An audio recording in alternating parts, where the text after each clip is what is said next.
We just hadn't met. She's not good at seniors. Yeah.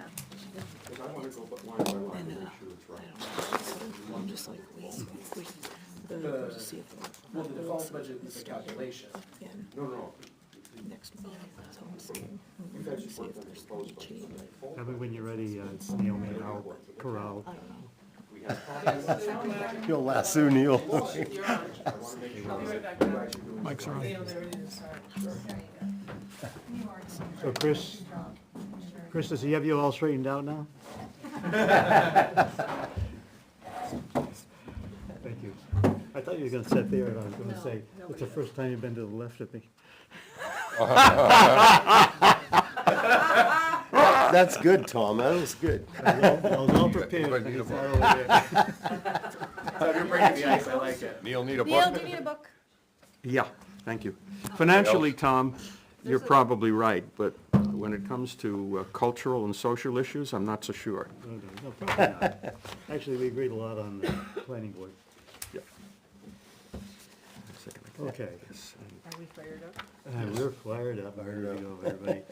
First, I think, as I just said to somebody here next to me, we should all pat ourselves on the back for being here 2 nights in a row on the weekend before Christmas, so. That's right, so we're Here missing we are. Evans and we're missing Drury. And we'll get right to the heart of the matter and hear from the school districts. Okay. Well, yeah, excuse me. Pledge of allegiance. Allegiance to the flag of the United States of America and to the republic for which it stands, one nation, under God, indivisible, with liberty and justice for all.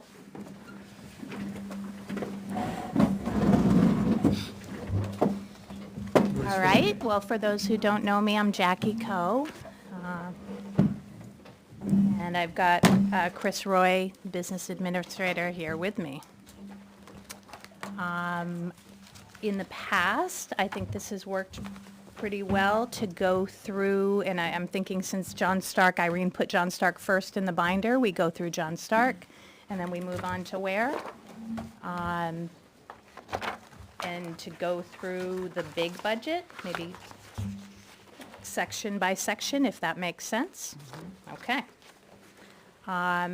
Starting off with an overview, so we have a proposed budget so currently we're operating under a budget of $63,898.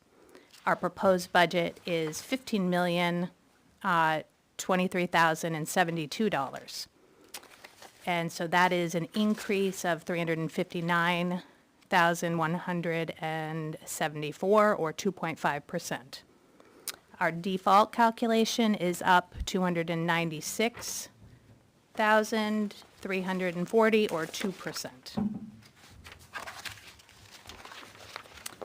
The themes of, really we're talking healthcare. Our guaranteed maximum rate for our healthcare, which is what we're the most our healthcare is going to increase, is 12.1%. That's a pretty significant increase. The other big things within this budget are our student services and special education needs. So with that kind of those are the themes of both budgets. You should have a couple there. The first is the default calculation. Jackie, just for a moment. Yeah. I lost my place. I think your few people don't know where you're at in here, so. I'm just giving a general overview, and Okay, so, so we're not- so the first is the default calculation. I'm going to skip over that for now and go to, you've got the proposed budget, John Stark proposed budget. The function summary is a 1-page. Let's skip over that. Object summary, those are just 2 different ways of looking at the budget. Skip over that and get to the details. So everyone have the detailed budget, which is about 22 pages. And it's titled John Stark Proposed dash Object. Yes. Is that correct? Correct. And it should say Finance Committee at the top. Yep. All right. So the first page just details the different lines of salary. We start off with salary.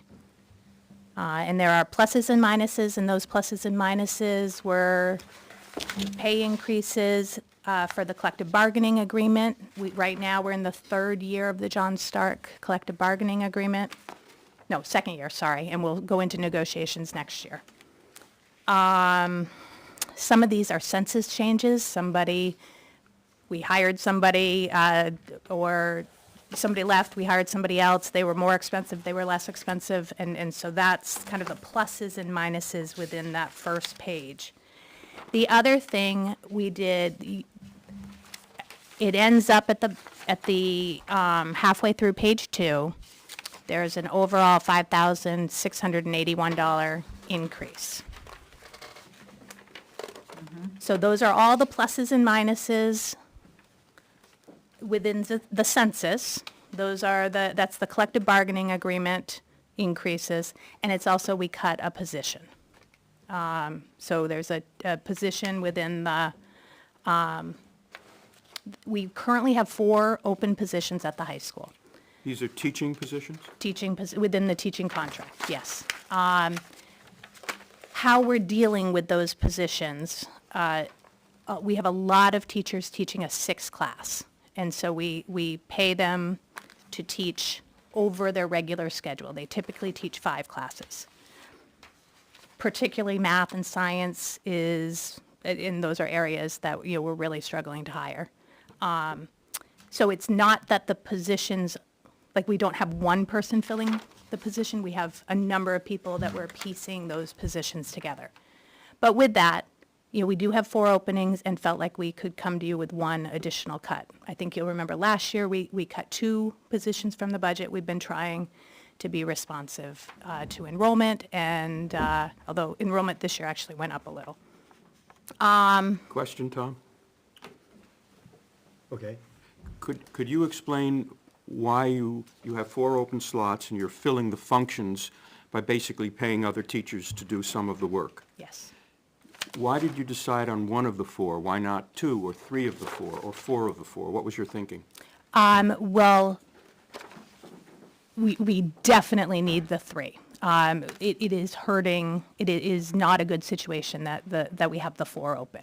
But we felt like with 1, we could manage. And continuing as you are now is not acceptable? No, so it is, I really, and I think I've said this here before, I do not like when we have teachers teaching a 6 course.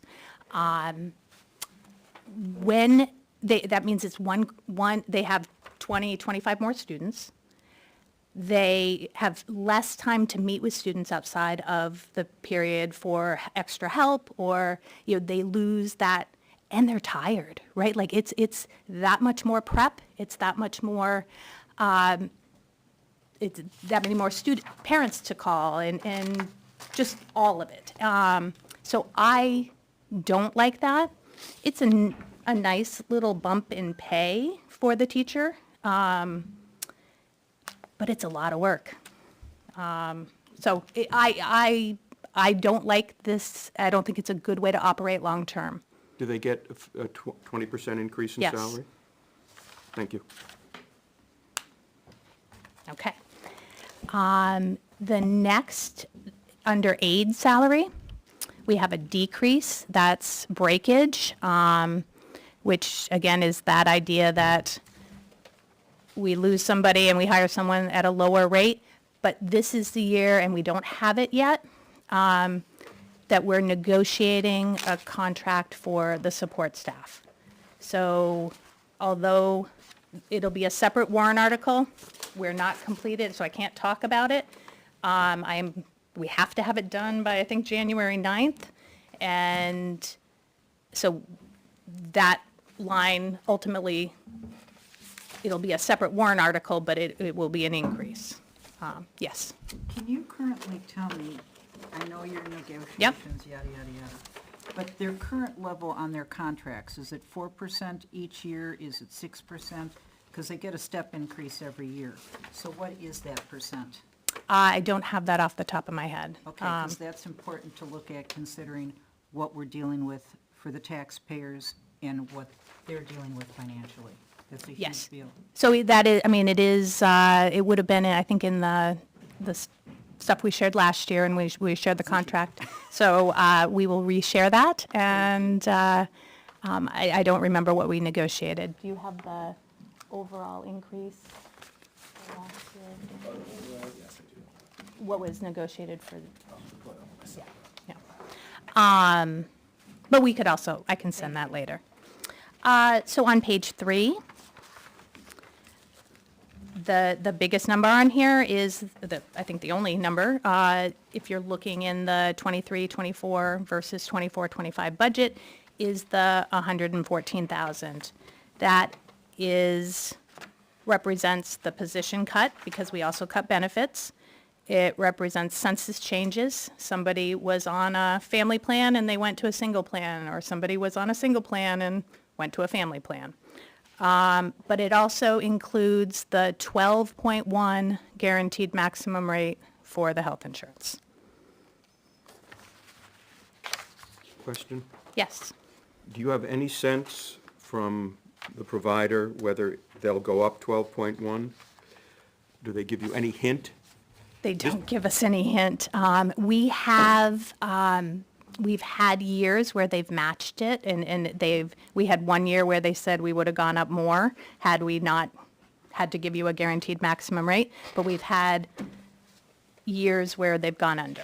But there's no chatter among superintendents or others, including Primex or whomever the carrier is, to indicate this year it's probably not going to be, or this year it probably will be? I have not heard that. I will say that statewide, I believe the average increase is closer to 19%. So I know that there were big increases across the board for Health Trust.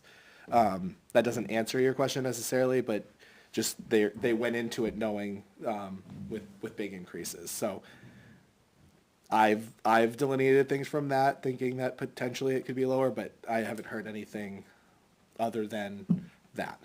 So 19% statewide, and they're only maxing you out at 12.1, Right. So We're supposed to be happy with 12. yeah, right. which suggests that it will be 12.1. Well, just, because that's all you have to go on. That's all we have. Yeah. to go. You know, whether it's the town budget or the school budget, all you have to go on is their estimated increases. And you can't really say, okay, well, I don't accept that, I'm gonna put in this other percentage. That's what they go on, and sometimes it comes out better and sometimes not. But actually, it doesn't come out worse because they've guaranteed you that rate. So, you know, we could go on and on about it, but that's the way it is. And one thing I do want to note, we've been very careful about when it has come in under, we make sure that falls to the bottom line. So part of that end of the year, money that goes to offset taxes in the fall, is that health insurance, whatever the delta was. Would you care to estimate what the bottom line going back to the taxpayers will be for John Stark as of June 30th, 2024? You're halfway through the year. And you know what your medical Yep. actually came in Yeah. at, et cetera. So we currently have a healthy balance there. The board will continue to manage that throughout the year. I would say that, normally on the revenue sheet, we'll project $100,000 of fund balance. We went over that last year. Yes, by a significant amount. Correct. John Stark last year, I think it was around March, said we were going to shoot for 500 back. And so we're navigating a different landscape, though, coming into next year. The last 3 years are staffing issues. So we've had money fall to the bottom line that we were fully staffed before. But the other thing is, we have been using ESSER. Anytime we can put the ESSER federal funds, anything into there, we did that. Some of those things next year and the year after will go into the budget. And so we really tried to use ESSER strategically to help students, but also to offset the budget. So how about a number? I'll get back to you on that, Neil. Lori, you have still a question? I would rather, Okay. Would you still have a How question? about a I just range? have, because it's also something it's a board decision as far as, No, but you know you have 3 vacant positions. yep, Okay, yep. and I'm sure there are other things that you know. I'm sure we'll have on insurance. 500 on the bottom line. You're sure there will be 500 I'm really comfortable there'll be 500 on the bottom line for Stark, for Stark. and we get 72% of that. We have to share our time, Neil. can I talk now? Back on the insurance. Yes. As a broker, is it possible, because you should be able to find out what your exposure rate is right now and what's in that pool so that you have a fairly accurate handle on what you may be leading into? And I'd like to know that number, please. Okay.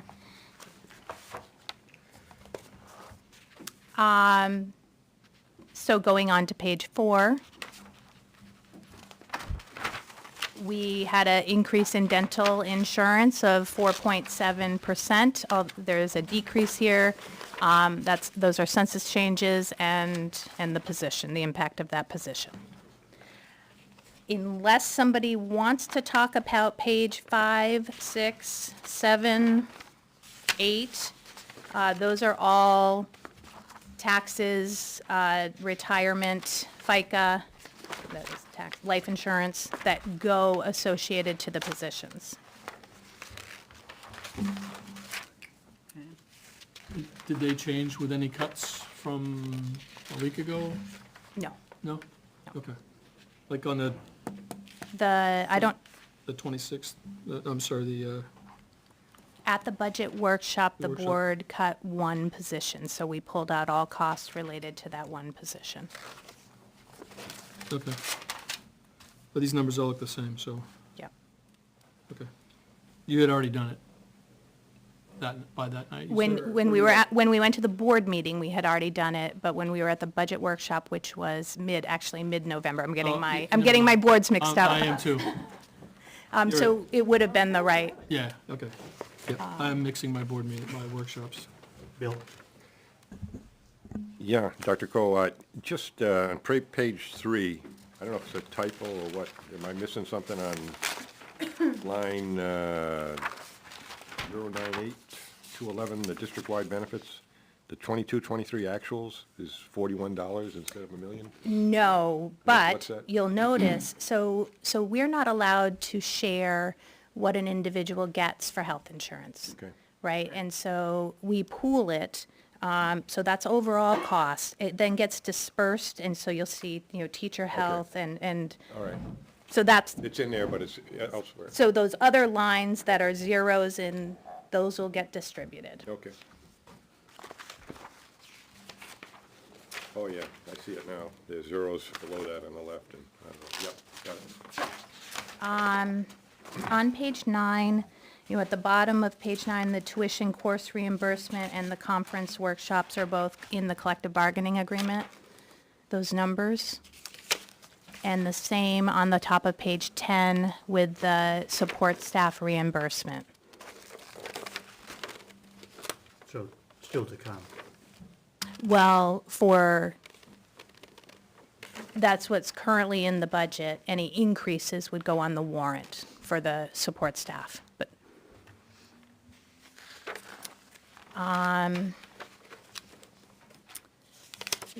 On page 10, things are staying the same. We had some decreases for unemployment compensation and workers' comp.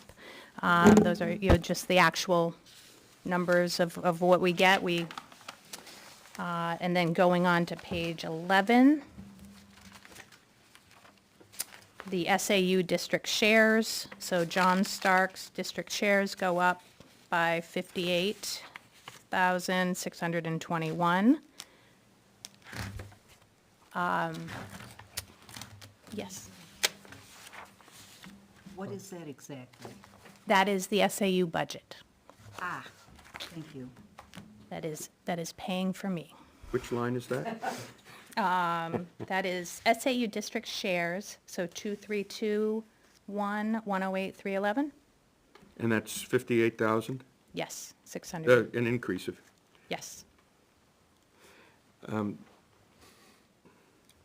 many additional positions did the SAU budget add? We added one additional position, and so we added a director of facilities, and What's a you director of facilities? manages all the The facilities, physical the buildings? physical buildings. Head janitor? No, No. but does manage the custodians and the physical plant, the CIP that we're, developing. And why did you have to add that position? The function must have been done before in some way. Yep, it was. Actually, so we had two people doing across two of the districts. So Ware was contracting from John Stark for .2 of a facilities director position. Correct. And where middle school was sharing 50/50 a position from Hennecker. And so we would contract back, he was actually the same person, Tom, was a Hennecker employee that Ware paid 50% of. So The net dollar impact is zero. the net dollar impact is zero. Thank you. Yep, and so it does look like I mean, it is a healthy increase to the SAU budget, but there's also a corresponding $65,000 decrease to your, yeah. And what was the pay raises for the folks at the SAU? They varied, well, I don't know what the pay, we have a, Percentage-wise? mine was 2%, but they're generally anywhere between 2 and 4. Thank you. Yep. Bill, did you want to speak to Do I want to speak? the Do I- promotion? What's the title of that person? Oh, Facilities person? no, oh. I think Neil's referring to, Community outreach. you got it. Yes, yes. As, as I always say, I'm always interested in where the rubber meets the road and whether what's directly impacting student improvement results. Yep. And that position I've always felt was more a promoting a teacher's contract or promoting full-day kindergarten with the community, and I don't think paying for that has any value added in. But I know the position's there, and Well, I, the SAU could eliminate that. that's up to them and the school boards. The Right. boards approved their budget. Yeah. Yeah, One of the things SAU that, could still eliminate that position Oh, yeah. and ask the school boards to Yeah, accept the reduction in their size. So all 4 of the school boards have communication as one of their school board goals. And so we did have discussions about the position, but all 4 of the school boards do have communications as a, But there will be no communication supporting or opposing the contract or the budget. right, Thank you. informational. Right? Then we were allowed to share information. As long as it's truly information and no rational person could believe anything other than this was a fair presentation, yeah. I think we're getting a little off track. No, well, that's one of the things that this position does. And one of the things that's happened in the past, Tom, is that we've gotten literature from the school district on nice thick paper, mailers, that, We use tissue paper from now on? no, with less expensive stock, and more importantly, and to the point, something that didn't, let's say, put the budget in a more favorable than neutral light. Light, yes. So we will be sending out a mailer again, and we will outline the positions and the reasoning, the same thing I'm going to say at public hearing, and, But not lobbying. I will not be electioneering or lobbying, no. I feel pretty confident about that. And you'll be talking, of course, about the good test scores. The test scores aren't good. Yes, that was my sarcastic point. I understand. I need to be able to hire some teachers. That's true, whatever you need to do, but Could we I'll just, talk to this later. Yeah, Thank stick to the budget part. Okay. So going through, within, the shared positions, to Bill's point, the community outreach, actually, the portion for John Stark, and the coaches are the next two, other administrative and the teacher contracted services. John Stark's portion of that are those two costs. Going down, you'll see some significant increases, special ed contracted services, but also some decreases within our life skills transition. Could you explain those, the 50,000 and the up and the 39 down? Sure. We have out-of-district services, students who are not in our school. We have to provide out-of-district services to them, some tutoring. We also have some behavioral support inside the school, some counseling support within the school, all go within On the the special ed contract, is the contracted 50,000 increase designed for a particular case? cases. And Yeah. you actually know that this is happening? This is not putting it in reserve just in case a child with needs comes Nope. to the school? Nope. That's, and actually, I mean, that's, I'm glad you brought that up, because when we talk about the where, what we're supposed to be using the IDA grant for is for exactly what you just said, for the needs that come up that we're not anticipating. And so we moved, I don't want to mix up our budgets, but we moved some of the things that we had been using the IDA grant for that were specific student needs, and they are in the budget. That's part of the increase within the WARE budget. So that as things come up, which they always do, we've got the IDA grant for exactly that. So we're budgeting for actuals. And the same thing for the 39 decrease? Yes, so I am anticipating, we do a transition program. We have students who are 21, 22, who I'm making some assumptions about what that line is, but that we don't need it anymore, or that much of it. Follow-up, Mr. Chairman? Let's assume that a child moves into the district. Yeah, of course. That's very expensive. Yes, Since you're not fully expending your teacher's line this year, because there are 3 vacancies, you could take money from that line, transfer it to this line, and cover those unexpected expenses. yes. Yeah, Thank and you. we would do that if something happened, or we would use the IDA grant.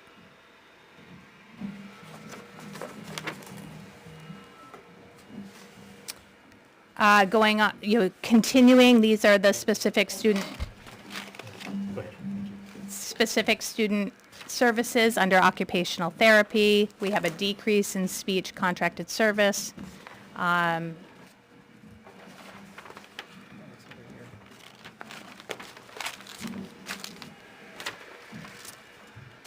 Continuing partway through, page 12, evaluations and testing is another area we felt like we could decrease. That's specifically, generally, special ed identification. We do evaluations and testing of students. Our auditors' fees have gone up. This is actually, this is the year we have an extra report we have to do, and so that cost reflects that. And so that will go down next year, and then you'll see it again when we have to do that extra report again. We made cuts to water and sewer.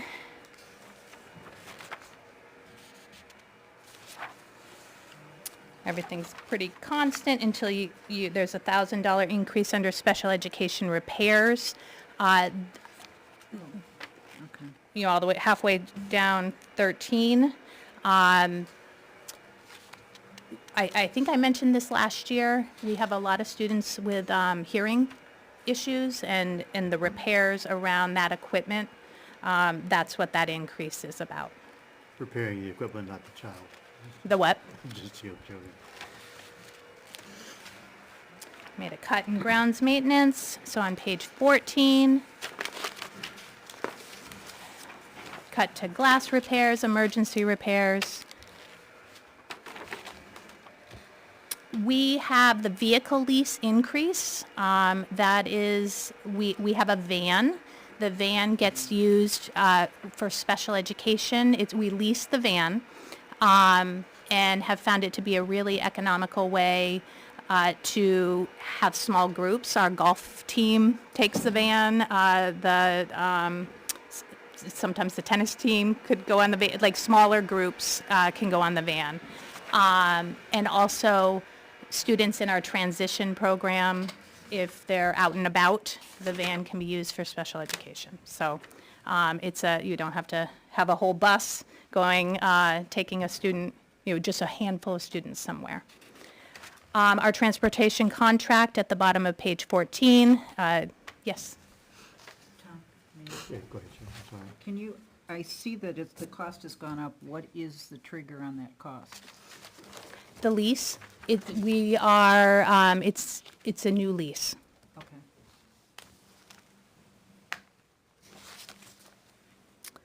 How many passengers is that van? It's a 12-passenger. So you don't need a CDL? Right.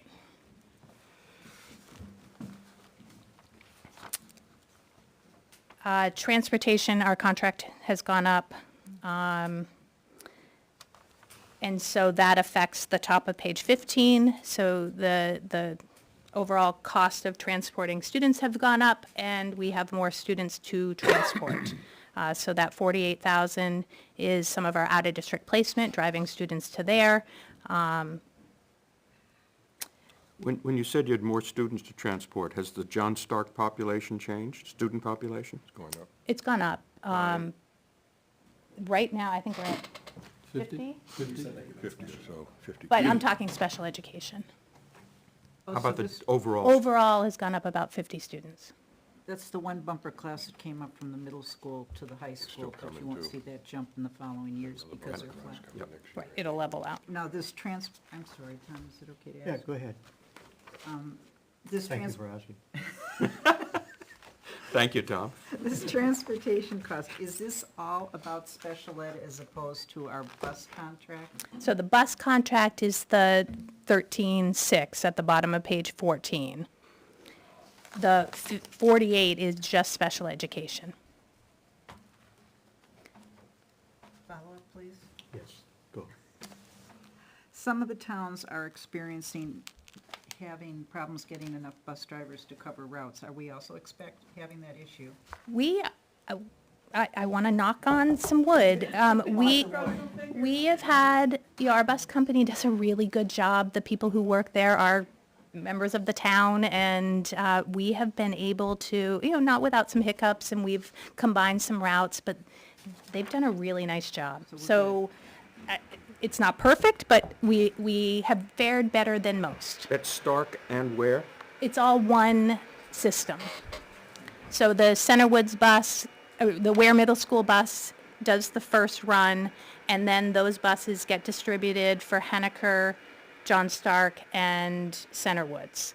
And we have it timed just right, and those drivers drive, and then they go do it all again in the afternoon. Thank you. I'm just curious, how much that new bus lease, what kind of percentage increase was that, do you know? The vehicle, the your- van lease, No, your or bus transportation, it was the bottom of page 14, you said it was a new lease? Oh, that was that on the van? yeah. Okay. Next year, I think we're going to have a new transportation contract, next year. and that'll come, We'll be negotiating this spring, summer. Okay, and we'll present that out year by year. Okay. I think we did that 5 years ago. so that it's very clear what happens each year. Okay, thanks. The co-curricular, that is actually a cut. We need to cross that out. What happened through the budget workshop with the John Stark board is there's a summer program that has been very powerful that we're actually looking to grow, and there was some transportation costs associated to that. For going into this budget, the board pulled all of that. We pulled all of that from the budget. And we're going to use any remaining ESSER funds that we have and leverage hopefully some other grants around that. And have it run another year and then decide next year how we want to move forward. But we forgot to take that out. Question, Tom? Yeah, I was gonna say, just, let me ask one first, okay? So that's 13.5 shouldn't be there? Cross it out, yes. Thank you. Neil? Yeah, we caught that as we were going through this afternoon. I don't understand how you can cut something out of the budget and then spend the money for the same thing. I thought the 13.5 would have to be there. You would just change the funding source from taxpayers to ESSER or whatever. Within ESSER, we can do, we have to get it approved through the state. We do activity proposals. It does get incorporated into our budget at the end, but we don't have to have lines within it. How do folks know what you're doing with my federal dollars?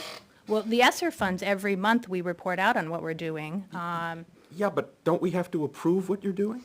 You approve, it's in the grant numbers, the grants are in the budget, like how much is spent, but no.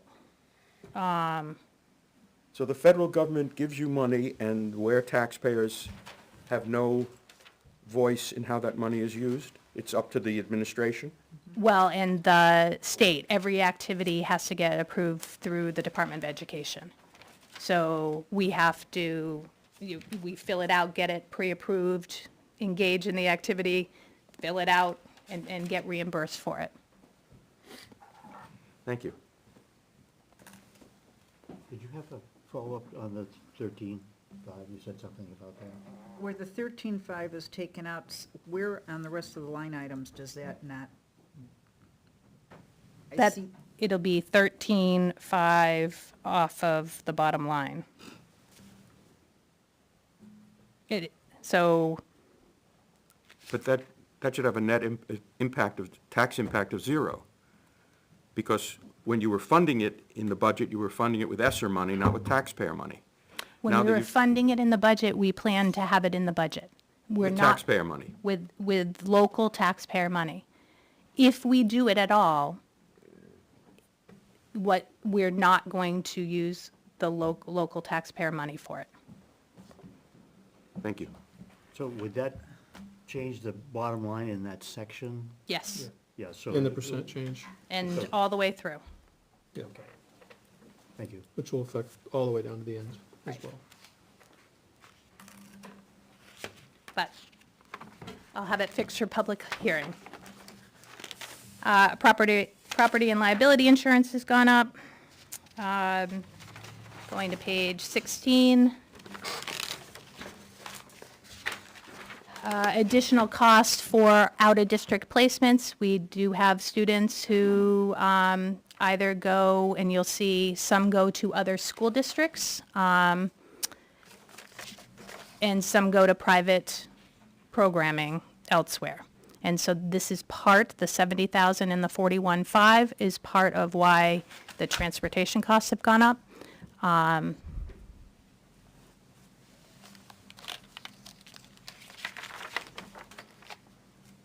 And we have some small decreases as you go through the end of page 16.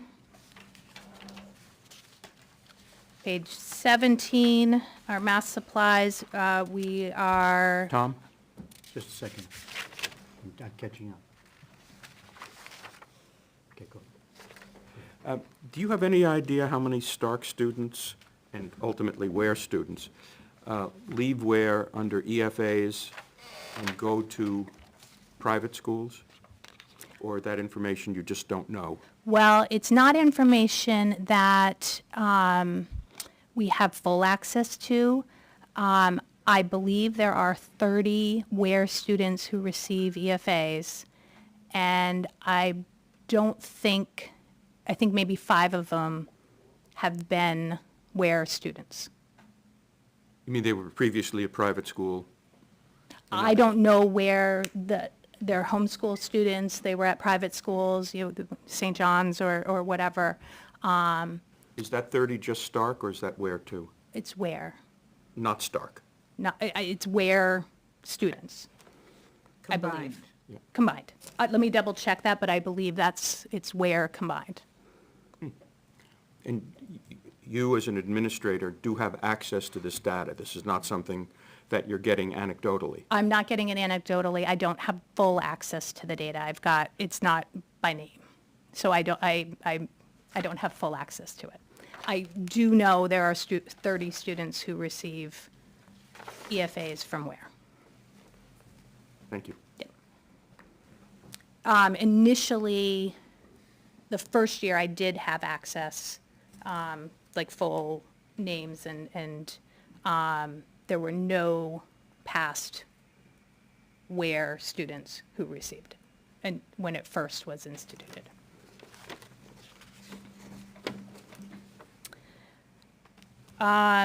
So math supplies, we are implementing a new math program, or in the process of a new math program, and those are some of the costs associated with that. Page 18. Question on Yes. 17 real quick. On 17, the summer school supplies, one of them was a reduction of 100% before, but now it's 0, staying even. The summer school, other summer school numbers had all dropped. This one kind of sticks out. We had, there was a huge increase associated with that summer program, and we pulled everything from the summer program out of the budget. So that was one of the major differences from when we first introduced the John Stark budget. So I think that's. This one leaves in the money, though. Summer school supplies. Second one, it stays at 400.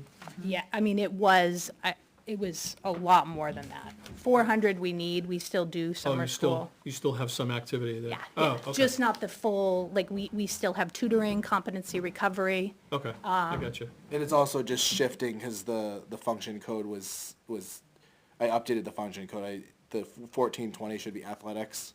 So I moved it down to 1430, which is Okay. school, summer school. So Yeah. I don't know if that was part of your question. No, that one's fine. I just noticed that it was cut and now it's back in again. So I didn't know why. We still will have summer programming, it just not to the extent, and we always have, and just not to, there's a program for ninth graders, it's a great program. We do want to continue with that program. Okay. Thank you. Sorry, is this special ed programs or is this general programs? We also have special education programs. There are a number of students who have extended school years as part of their plan. And so we work with those students, and there's lines within here for the ESY, extended school year. Okay. And so anything, that is a special education program. But this particular, The 400 is, we have students, if you didn't pass, if you didn't meet your competency, we have some opportunities for some summer work to get, so you pass if you were close enough that, so you can get there. And we work with, kind of like tutoring. So we have a limited summer program, okay. and always have. So.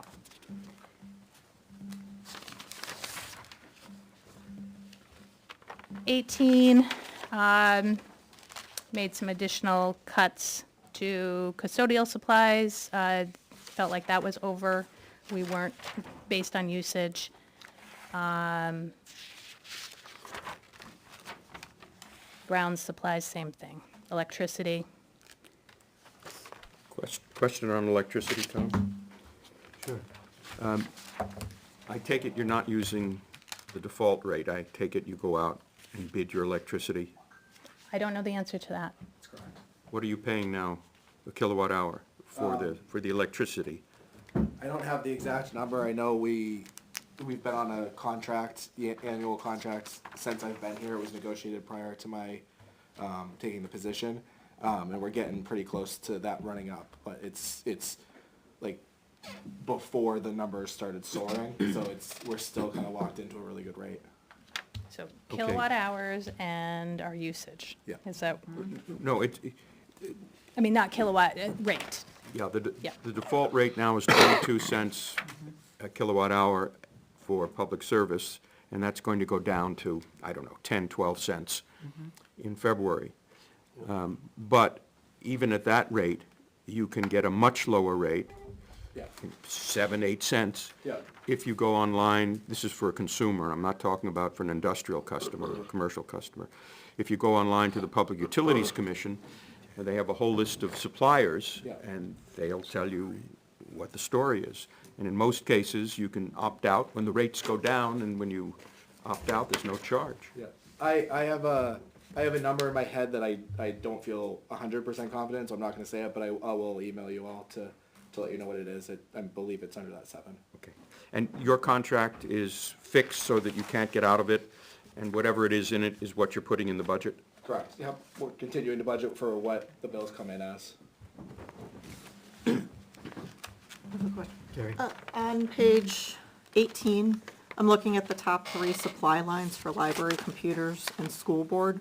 The 22-23 actuals are significantly lower than the 23-24 budget and the proposed, which is the same as this current year. Do you have actual numbers to date on what you've spent so far this year? For I could get those for you. I don't have that report with me. We did look at the actuals as we were building the budget, so it's a great question. So specifically for the supply lines. Yes.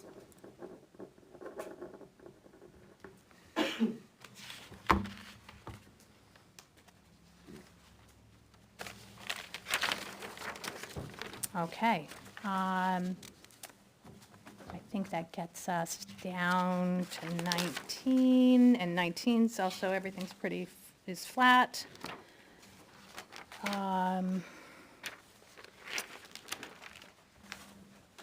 And with 20,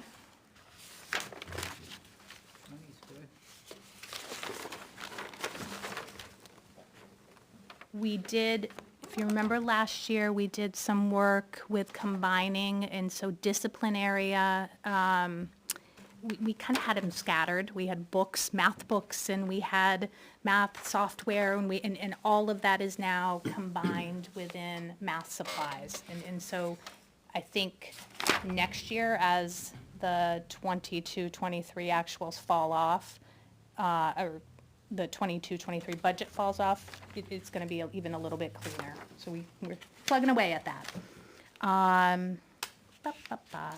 So going to page 21, middle of page 21, the 15,000 is our NEASC accreditation visit. That is, so schools, high schools particularly, we want them to be accredited. They need to be accredited. And there is a cost to that. We do a self-study, which we did last year, and then we have a team of educators around the state or the region who come and they see if we're doing what we said we were doing, and they'll present us with a report, and we'll get an accreditation, lose an accreditation. We're not losing our accreditation, but some districts have, and so I think we're in good shape. But that's what that cost is, and then that will go away the next year. You said it's going away next year. How often do we do this? It's a 10-year process, so we did have money 2 years ago that paid stipends to teachers for the self-study, because it's an awful lot of work to do that self-study. So there was money in the budget for that. It went away this year because we didn't have those costs. And now the visiting comes in, we have to host that visiting team, and then the costs go away. And we'll start it all over again in 10 years when we've got to do the self-study again. Thank you. And then we've got, jumping down to interest goes down, principal goes up, which gets us to our increase.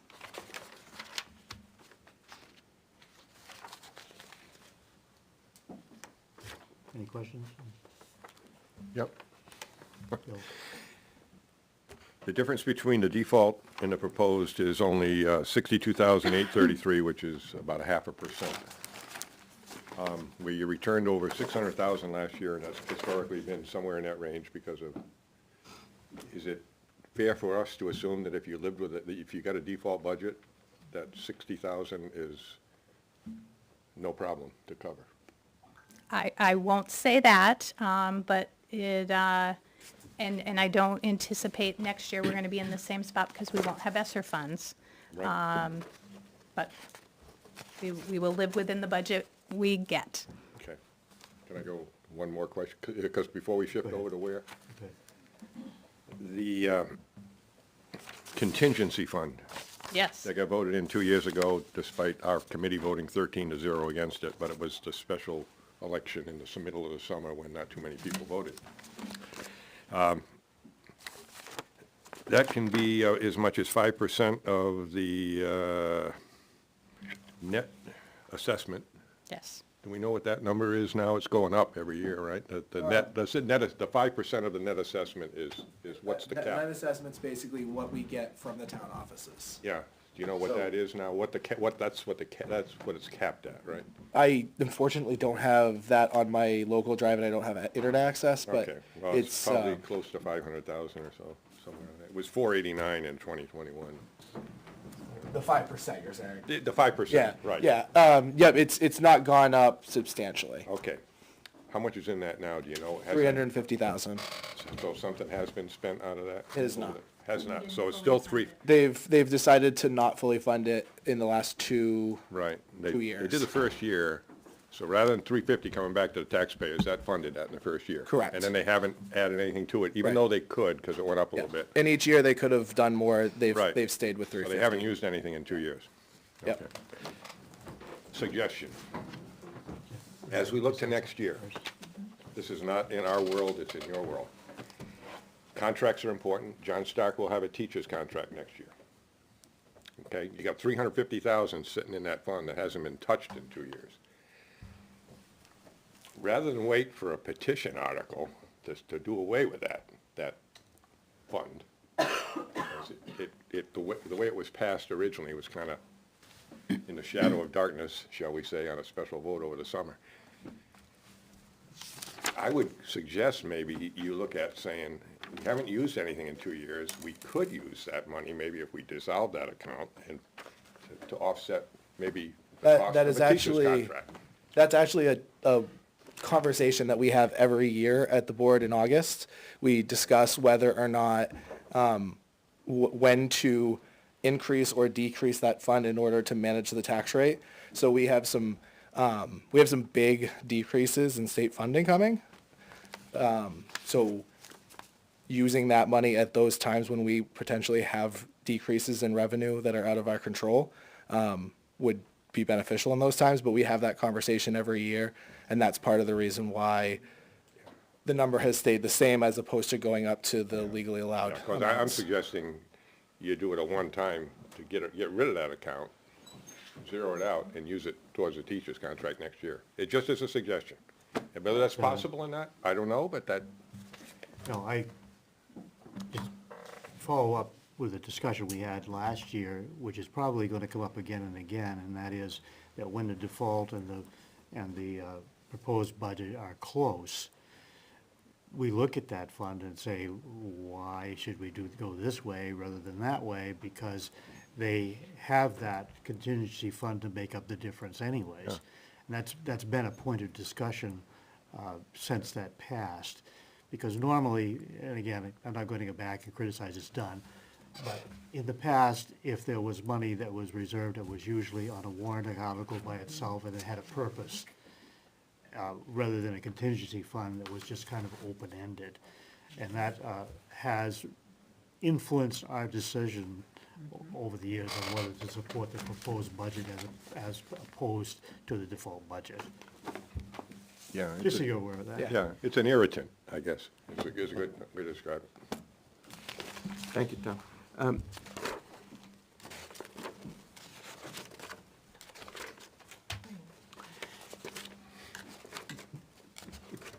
You're going to have enough money each year, as you have in the past, regardless of this contingency fund, to take care of all of the expenses that you want in either the proposed or the default budget, because there is so much money that isn't spent. That, to me, is another reason for the board doing the responsible thing, although it loses some flexibility for them, but not much considering the money that isn't spent, to get rid of it. That's the argument in favor of Bill's position. My question is this. Chris, you said that we're going to get less money from the state. Could you explain why? So, this past year, the adequacy went up. The obligation from the state, they had increased the per student amounts in the normal adequacy calculation. After that calculation was done, if a community was not increasing a certain amount, I'm blanking on, I think it was 4%, I believe. If the adequacy didn't increase from the previous year's estimate by at least 4%, they provided an additional grant in the adequacy grant to bring it to 104%. That grant that they provided outside of the normal calculation will decrease every 2 years for the next 10 years, Are we talking now about unless either things school change. district? Yes, where? Yeah, yeah, not just, This is we're not- not just on John. Yeah, we when we get adequacy, it's where's adequacy and it gets distributed. So why are we losing money? Because our population is dropping? Because they discontinued the stabilization grant. Where loses in the calculation of how they're recalculating? But we can only lose if our population is declining. No? No, the stabilization grant, prior to the changes this year, was a grant that was outside of the per pupil calculation. So it was at the end of their spreadsheet that they give us every year. That grant was discontinued. That's why we required the additional 4% grant outside of the adequacy calculation to keep us whole. Well, to keep us at the 4% increase, What I was should the say. original purpose of the stabilization? That's a old, yeah, that's an old, it kind of lived past its life when it was first voted, is my understanding. But that was before I was in school finance, to be honest. If we were in elementary school, or? Just kidding, I'm sorry. So if it lived past its life, that means it's not needed.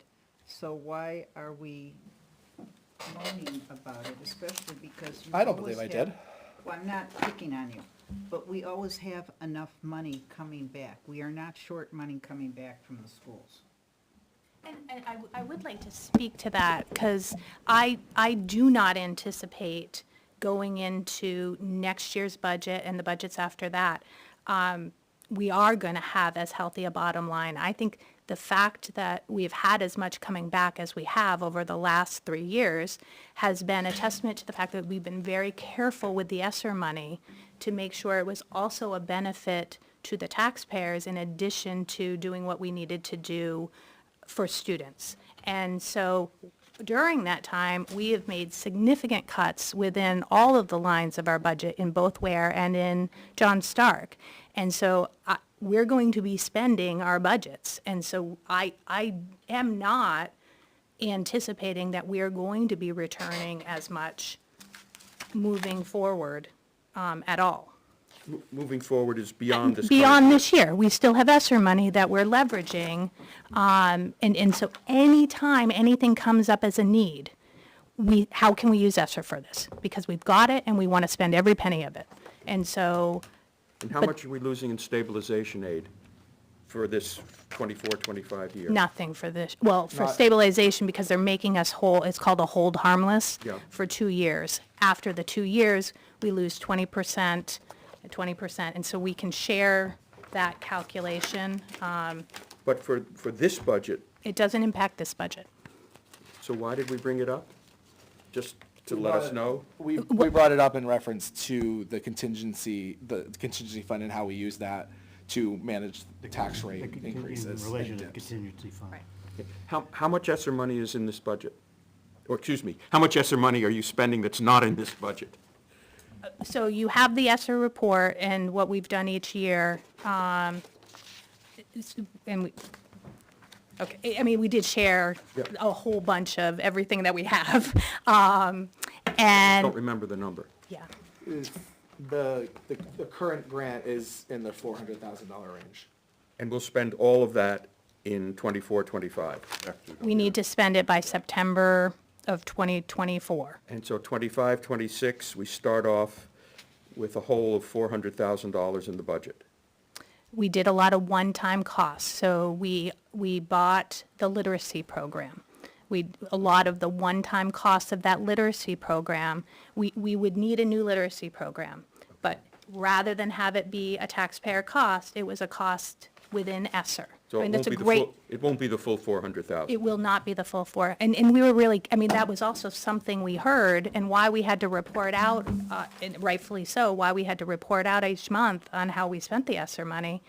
And heard loud and clear that we didn't want everything that was in the ESSER fund, we didn't use a lot of positions, because we would be coming to you in this budget with $600,000, $700,000, $800,000 in all these costs and we didn't do that.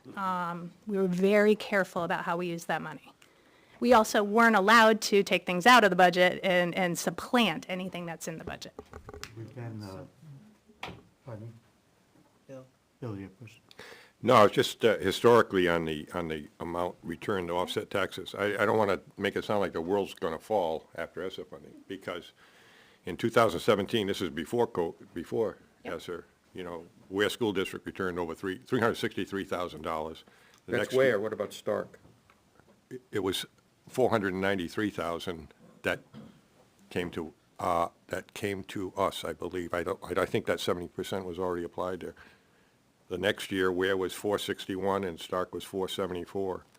2019, 324 and 307. Now, when you start hitting COVID, it was 789,000 for Ware and 301,000 from Stark, 576,000. So it went up, and 952,000 was the big one in 2022, got returned from Ware District, 597,000 from Stark. So it did bump up, but still, 300. 300, 400, it was still 700,000 or 800,000 between the two school districts that came back prior to COVID. And so, you know, speaking to the delta in the health insurance is one piece and breakage. But, you know, I didn't say the sky was going to fall. Continue. Yeah. I just said, like, you're not going to see the $600,000 and $700,000. No, I do not anticipate seeing the Well, $600,000 and that's okay. $700,000. Yeah, that's a better number, you know, that puts a number on it. Tom has a question. With that philosophy, generally speaking, in a company, in a household, when you have that kind of surplus that you're returning, and we're talking like the 300,000 or 400,000, we're not going into the, gee, what happened in the last 3 years business. That's still money that we had, that we got from the taxpayers that we didn't use. And that's money that belongs to the taxpayers that if they didn't have to pay it out, they could have done something else with it. So all I'm asking is, are we looking a little more fiscally so we are not having such large? And can we put it in context? Because I agree with you, absolutely. But we're talking 3 and 4% that we planned 18 months out in some cases. So that isn't it's a huge amount of money. It's not a huge percentage of what we're managing. And we lean towards wanting to give back, have it fall to the bottom line. Right. And I think that's a good thing. Right, but I don't disagree with it, but when you're talking about the percentage that you manage. Yes. Remember, households have to manage, and they don't have the flexibility the schools do or the towns do, and that's one thing I'm very concerned about this year. Just, we're getting like at the halfway point. We've been about an hour on John Stark. I'd like to move on to Ware soon. I don't want to leave anybody's questions out. So is there anything else related directly to the budget here that we're working on, John Stark, before we move on to Ware Schools? Tom, excuse me. I should remember that, now, right? It's all right, yeah. Could I jump back to page 18 for 1 Of second? course. Supply 610, the first section. It's, the bottom line of 610 is going down $11,000, but maybe you answered this, but I didn't catch it. You're proposing 318,000. That's like $100,000 more than 22, 23 actuals. Where does that 100,000 exist? You got 214,000 in actuals, and you're proposing 318. And last year the budget was 329. Why is there such a big gap in that grouping? I'd like to look at the actuals and share the actuals for where we are right now and how on track we are, because we did go through each of those and look at, what I say to my principals is, if it's not spent by the time I go to the finance committee, do you need it? And so, we are having those conversations, right? Jackie. And there's also the shift that Jackie spoke to, coming Yeah. out of books, Your coming out consolidation. of coming out of equipment, coming out, like, all of those lines were lines that we had 1,000 here, 1,000 there, and people weren't seemingly spending it, so we decreased them and brought them up to the supplies where they were spending. So, like Jackie said, that those 22, 23 actuals were under when we had all of those lines. Split out? Yeah. So, So okay. there's a little bit of normalization happening. Okay, 100,000 is a lot, but, But we consolidated Yeah. an awful Yeah. lot. I wouldn't say it's all of, like, that's all of it, but that's a percentage of it. okay. All right, yeah, that makes sense, thank you. Go ahead. Two questions, question and a comment. First, what was the number that you said we were losing from the state aid for this next budget, for the budget we're working on now, 24, 25? We're not for this budget. We're It's- not losing any money for this? no. Okay. And the other is a comment. I really hope the selectmen heard what you said. A very important observation. You said to your folks, if you haven't spent it by the time we go to the Finance Committee, do you really need it? The selectmen in Ware have been known to spend a lot of money at year end. I don't think that belongs to the table at this time. There was a selectman in the room, and I thought he really needed to hear this. Public comment in the selectmen's meeting.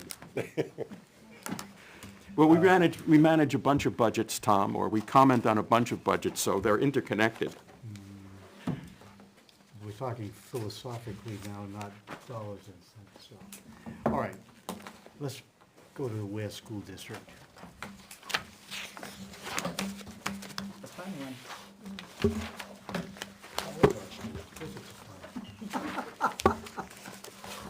This is the one where everybody just, poor Jackie just. All right, so we'll do the same thing if you're up for it. I am. Okay.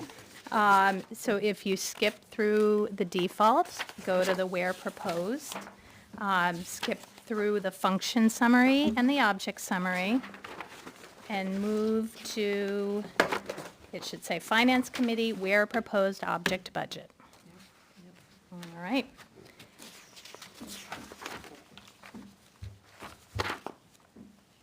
So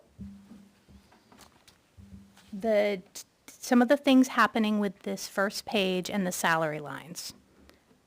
there are 4 position cuts.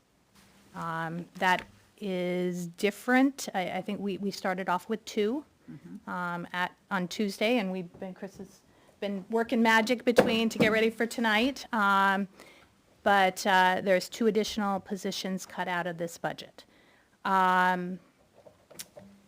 There's also, so those are the big decreases there. If you go down, you'll notice the BCBA Okay. salary in there. BCBA is behavioral support. That is a need within IEPs.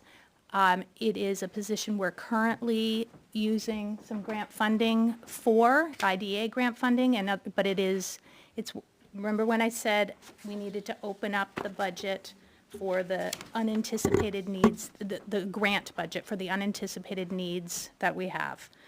It's also much cheaper.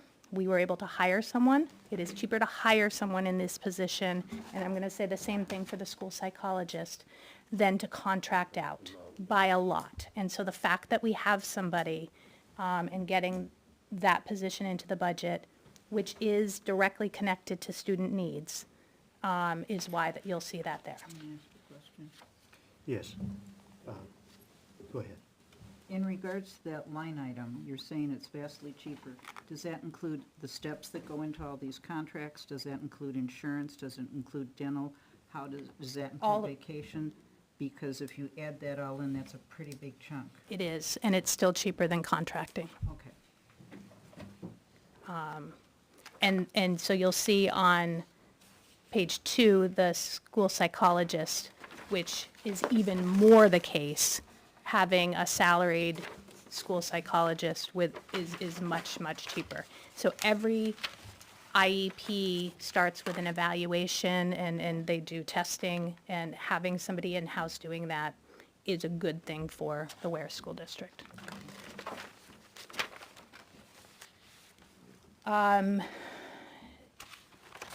Going down, you see occupational therapy, treasurer, school admin. They were increases that happened in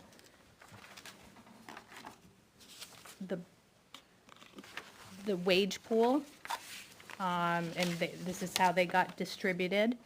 The custodial salaries on page 3. This is a combination of things. We found we needed to increase, our custodians are not within the collective bargaining agreement. We needed to increase wages, and we did that. We also created 2 lead positions to kind of, be the head, right. Supervisors? Yep. Okay. Yeah, and for the next batch on page 3, this is our support staff. We are in the 2nd year of a collective bargaining agreement with our support staff. We also have, so extended school year, Lori, we were talking about, we also have extended school year that happens in the Ware School District, and that is special education programming. Class aid, okay, so you've got all those positions. So an overall increase of 15,600. We'll go into negotiations next year. Catching up. Oh, okay. Okay, go ahead. It's the same question I asked for John Stark, because I don't have a copy of the contract. If you can tell me what the percentage of that contract year, not the bulk number, not the final dollars and cents. I want to know the percentage that they get in that step increase for this year. For Wes, the Yes. support staff? Where? Yes, please. And I want the same for John Stark, obviously. Thank you very much. Thank you. And those are the warrants, right? That, That would be the bulk. okay. So we're on page 4. District-wide benefits, and Bill, that's that line that then gets distributed, and it's condensed here. And so those increases represent the 12.1 GMR. Census change, GMR is the guaranteed maximum rate of the health insurance. So that's the highest it can be. Census changes and position cuts. On your insurance, do you go out to bid on that often? We looked at it last year, and did like a full, and we're gonna start in this year. We didn't do it for this time in, but we are going to do it we're starting that process. I think we have a meeting on like March 16th or something, so. Great, thank you. And we also, I mean, we have, there are people within the SAU board really interested in this, and there have been talks of, and it makes my head spin a little, but health self-insurance, and, you know, do we, You have to be very careful when you get into that. Big bite in the tail if you get it the wrong. right, and so that is something The that, head spinning. yes. I don't need another thing to keep me up at night. I would think that the size of the client base has a lot to do with that, whether it's feasible. Right, Well, it's more the dynamics of the base, what your schism is for ages and sexes and all that stuff, right, wrong, good or bad. That's your Right. exposure rate. right, right. So then, you know, page 4, 5, 6, we've got the related pluses and minuses within LTD, FICA, retirement, ending on page 11.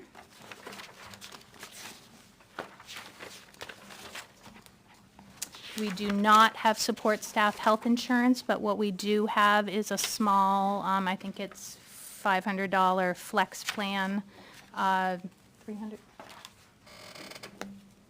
under $500 flex plan for support staff. Yeah, could you explain that? So it's like a flex spending account. We put money into, or actually, do we just give It goes to an FSA. we give money to an FSA, and it's, Savings account. right, and it's, Exactly 500.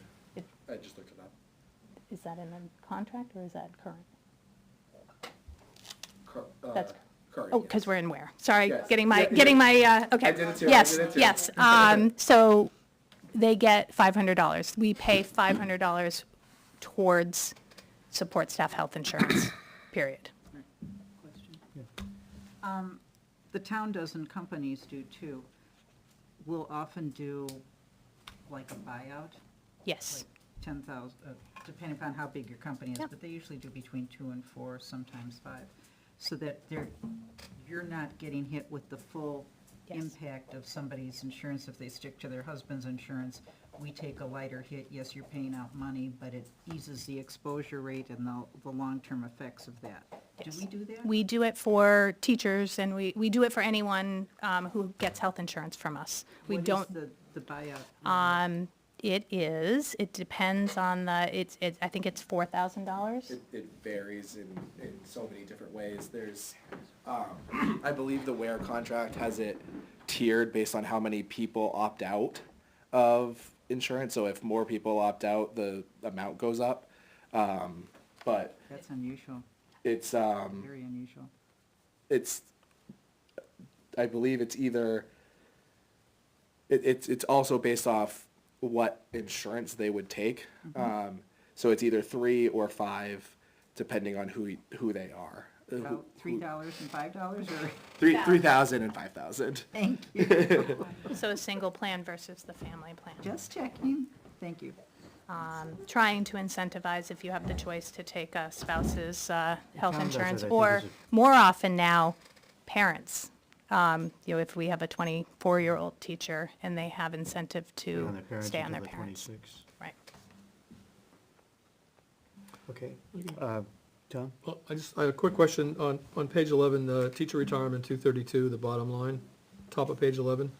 Is that strictly driven by teachers, teacher population?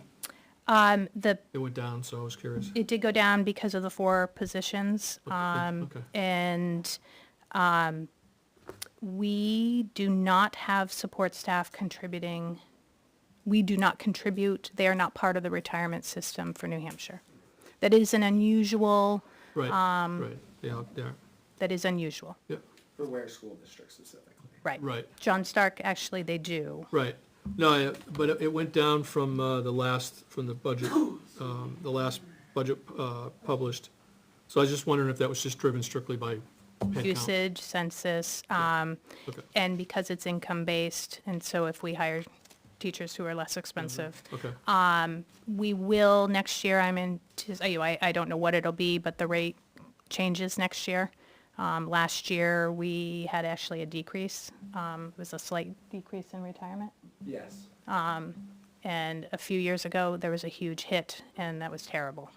Right. It derailed everyone's budgets. yeah. Thanks. So, support staff are not part of the retirement system? No, Support staff are not. they opted not to, right? No, I think that's the school district has to make a decision about that. It's a pretty, it's a significant It's a contribution. heavy cost. Yes. Yeah, and Is that people part want of the other things. negotiation? It's not, I suppose, but if support staff were part of it, everyone would be part of it. Right now, only certified, which we have to, that's a requirement for the certified staff. And so it's an all or nothing thing for support staff. It's not like just the paras could negotiate that. It would then apply to custodians, and it would apply to secretaries and across the board. Right, health insurance would be, I think, Skyrocketing. where we'd go next if, also a big cost, yes. Okay, so that's the flex plan. Like in Stark, the tuition course, teacher conferences, those are all in the collective bargaining agreement. We've got the insurances, workers' comp, those are actuals. We have the SAU shares, that's the SAU budget. 92,000 increase where in the calculation is a higher percent, I was trying to find my place. sorry, So it's middle of 12. page 12. Middle of Page page 12. 12, Yeah. 311. Oh, I'm back on page 11, so that really mucks everything up. But I noticed the tuition reimbursement for 22-23 was 19,950,000. You actually spent 1,953, and yet we are still proposing $19,950. So, little bit, huge chunk. So that's in that number is in the collective bargaining agreement.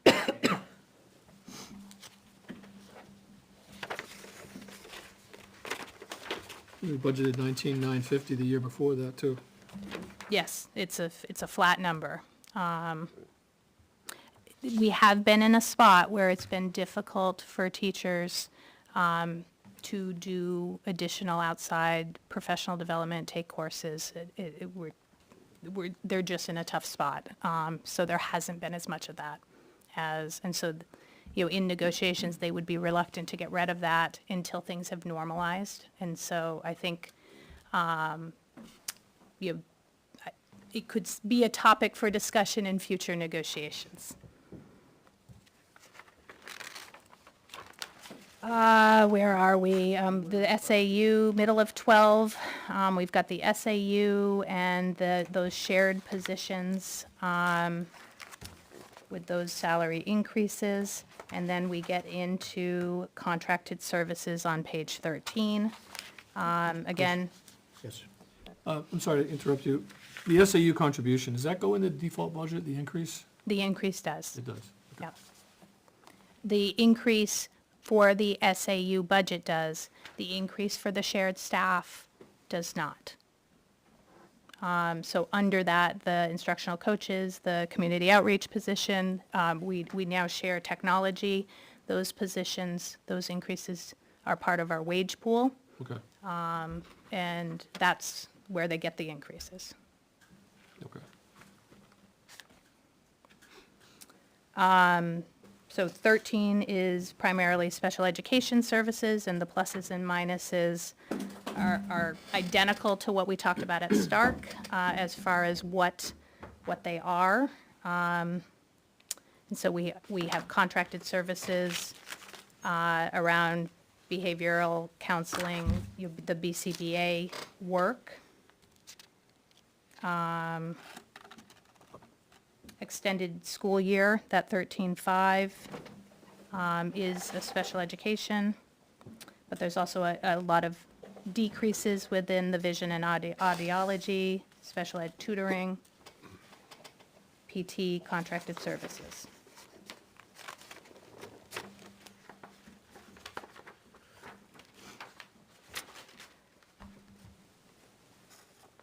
On to page 14.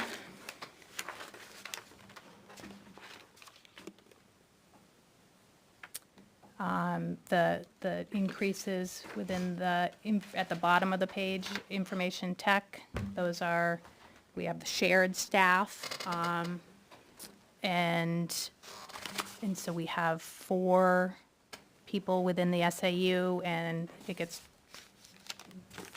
they specialize in how they support the district. This is a shift, so we have a network person, rather than Ware having their own network person. We share that. We have some, the kind of Google admin and web-based work, and then the wires, the hardware, and all of that. We share those services, and this was a way and an effort we've been making across the SAU to how do we share resources and expertise to save everyone money and to get better services. So is this a person? People. We've done these shared positions that for quite a while. I mean, that's what I was talking about with the facilities. We were doing facilities as a shared position. It makes it so Ware certainly doesn't need its own network administrator. But the SAU needs a network administrator who can, and so he manages now the whole SAU, and we charge back to the different districts. They also all take tickets and do the simple things. Yep. So, these are SAU employees, correct? No. What I'm trying to find out is where they get paid as to who decides their raises and who controls the finances, because and I'm not picking, so Yep. I'm just Nope. making statements. So for the SAU, we have no controls on what you do with the SAU. With the schools, we do have some say, and I'm just trying to figure out where this fits in. If our proposed budget and the wage pool for those who are outside the collective bargaining agreement doesn't go through, I'm going to have to make some choices about who gets what raises. So you control it. I award the raises, the increases. Thank you.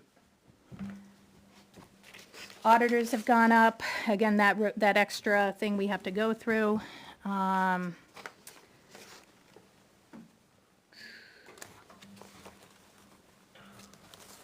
increases and decreases at Centerwood, increase at middle school for disposal services, decrease in snow plowing. And then we go to the bottom of 15 and top of 16 where we have repairs. Overall, those are decreases. And I'm going to will you explain the grounds? Because that was an accounting, we were doing it differently in the two districts, I mean, in the two schools. The shifting. Yes, so middle of page 16. If that looks more dramatic than it is. Yeah, so there's shifting. Yeah, there's a $9,000 increase there. So there was some shifting from like supplies. So, for instance, when we put playground chips down at the playground, we don't buy the chips. We pay someone to distribute the chips in a safe manner across the playground. So it's a contracted service as opposed to being a supply. And so there's some shifts away from supplies into that line to show what we're actually doing. We're paying someone else to do the work as opposed to buying supplies. So they're supplying and doing the work. Right, and so it can't be both places, so the more accurate line is the repair and maintenance line. So it's shifting.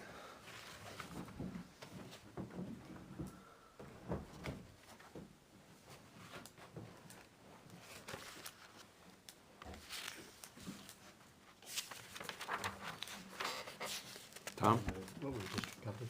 Well, I don't know what it was, so that's why I'm asking, have them tell me what. I think last night would have been Right now, too. Generator, working on the lighting, because this is all related to the building and the school. Yes.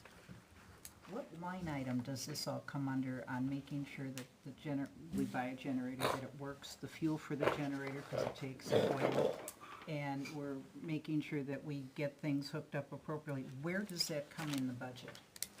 We would work under probably general repairs.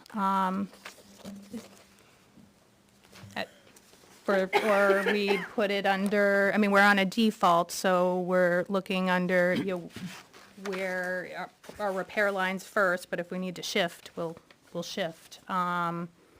As we go forward, if we're doing things like that, is there a way to ask you to see what the costs are so we understand? I understand. Oh, that. absolutely. Okay. Yep, and, I mean, they would come within the repair and maintenance lines. Okay, thank you. Electrical repair, maybe? I mean, we could fit it in. My laptop just died, but I'm pretty sure that we have a generator maintenance plan annually. I'm fairly certain that she's right, it's in the general repair and maintenance for facilities. Did that come up because of the blackout on election day?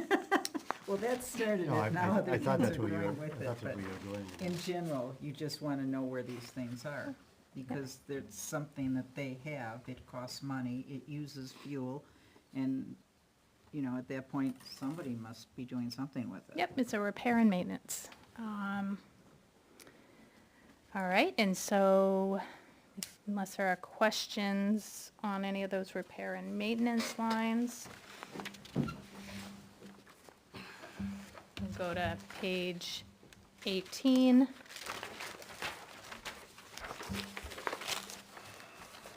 You'll see the transportation, the first two lines are our regular transportation. We use more buses and have more students in the Ware School District. And so those increases are more than they were at Stark, but it's the same contract. And then transportation for special education includes what you're going to see as 3 additional out-of-district placements for students. As a big chunk of. Question here.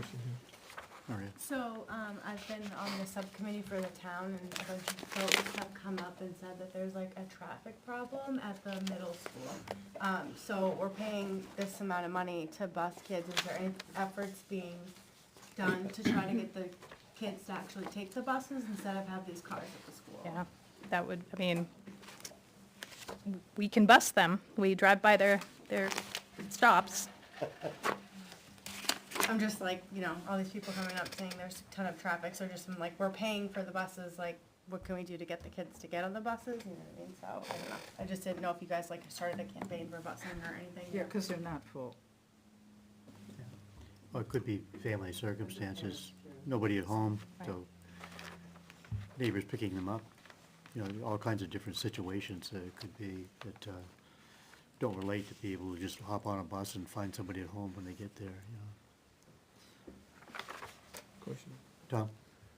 Do you guys have any sense for the number of students that don't take a bus? Do you count any of that, or are you just?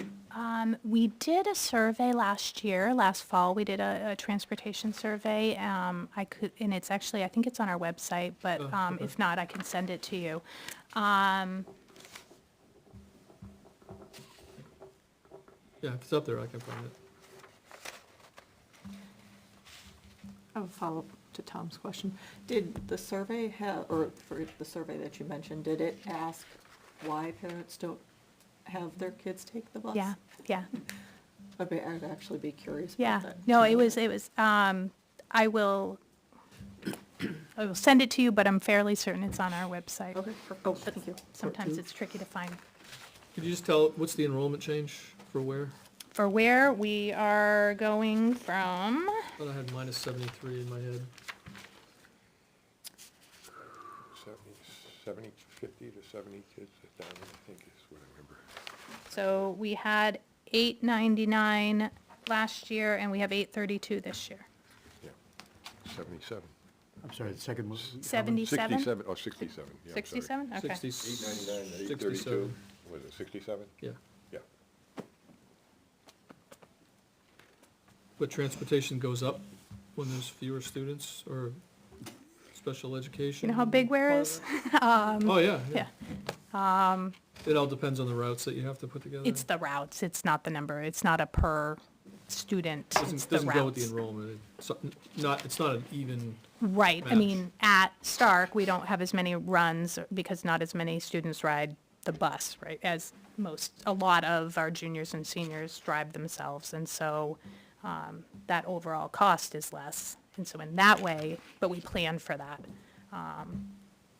It's harder to plan for the littles. Just because, I don't know, when we're talking about buses, because it's about cost, are we picking up kids that are 3 blocks from the school? Do we have a limit of where we pick people up? I mean, are we picking them up across the street? Well, No, I do. I mean, there aren't that many students who live across the street, but, I mean, it's 114, and so we would. I know in the city, I mean, not if you're on, what's the road, if somebody lives in the apartment building, you know, across, I'm assuming they walk across on East Road. But we also don't want students walking down Center Road. I wouldn't, so. Jackie, your report. Okay. Oh, good. the survey. You have to go to SAU, school board, where school district, and then reports and studies, and it's right there. Great, Thank thank you. I can send that, Lori, yes, yes. I can send it to you, Lori. I can send it to the board if you're interested. It also speaks to,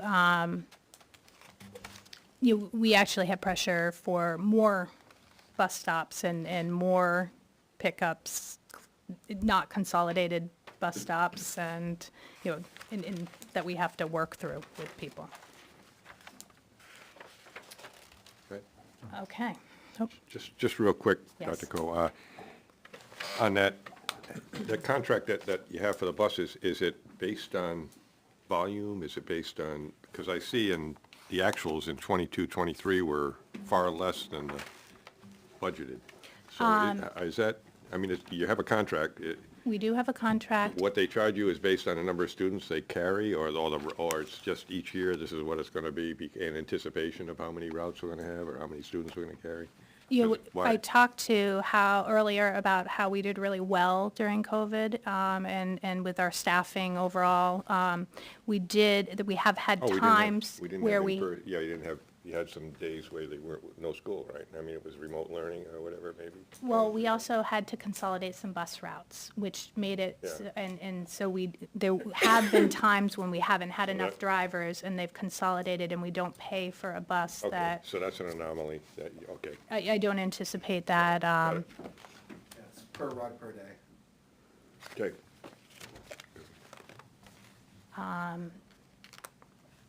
Because we do also get grief around how long kids are on the bus.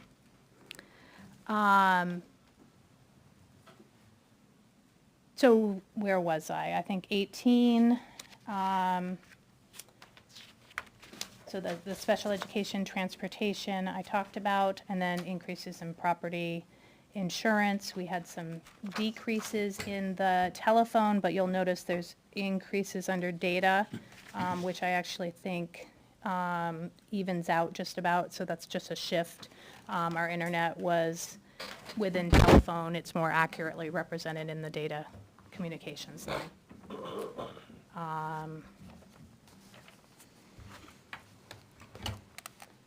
On to page 19, cuts within advertising. A lot of that is within trying to hire people, and other board printing, doing some cuts around there. And then we get to the Whopper, the tuition to private. Those are out-of-district placements. We are seeing some extraordinary needs. We actually have lower out-of-district placement than a lot of our neighbors. We're pretty committed to try to keep students in the district. It's, in general, better outcomes for all, but there are times when we can't meet those needs. That process, how that gets determined, like everything with special education, is a team of people that includes the parents and includes people from the school, educators, and talking through the individual plan for the students. So everything has to go through that team process before a decision is made about a student's placement.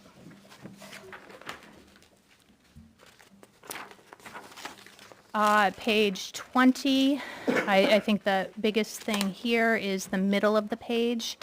This is the 82,000 is that corresponding cut to pulling that director of facilities into the SAU. This, it's not a lot, but this way actually saves Ware a little bit of money doing it this way.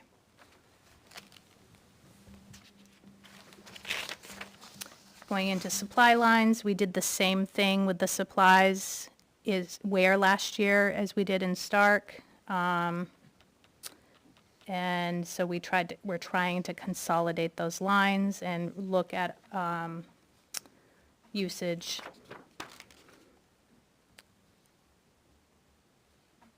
And so there's an overall cut of 18,000 in our supply lines. If you go to the bottom of page 22.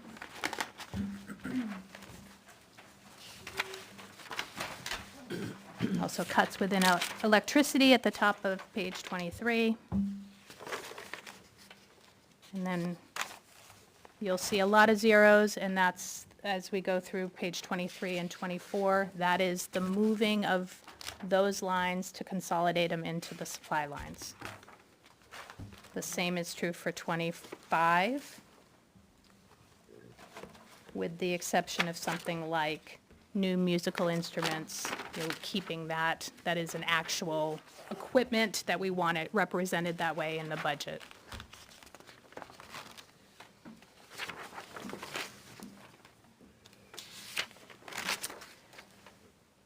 '26, again, trying to carve out, well, actually, these are based on need, the first part of 26.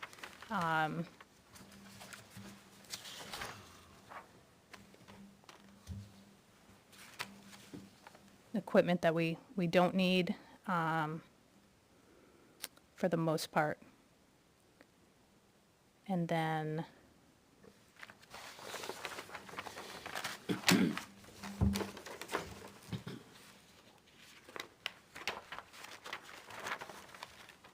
what is the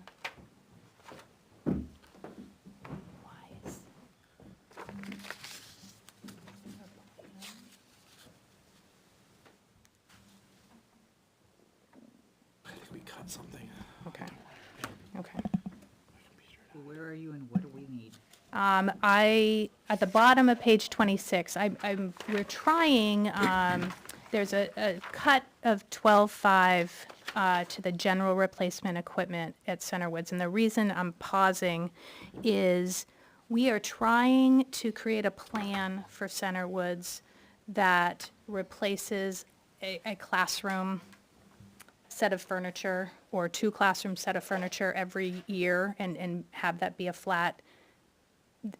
Things are getting old. We have a lot of teachers who the dramatic story is we had a teacher who retired and a lot of the furniture was hers, and it was actually hers. And so we're trying to be more thoughtful and in keeping up the furniture in a way that's level. And so that's why I was surprised that we're gonna have to look at that line. There is the furniture line down here that is partially what you're thinking. Oh, okay. But I wish I could recall what that cut Okay. is. So that just gave me pause because, but it actually makes sense. So actually, let's skip down to the middle of page 27 then. That is the line that we are looking to systematically replace furniture.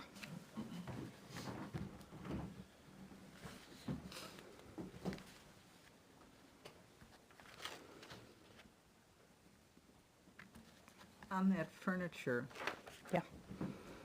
is it just chairs that sit and desks that you use, or are we doing the rocking chairs and the coloring and all that business? Oh, we have that business, some of that business, yes, yes.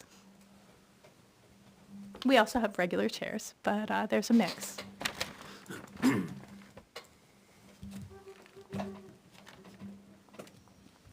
think she's referring to the middle school library. Yes.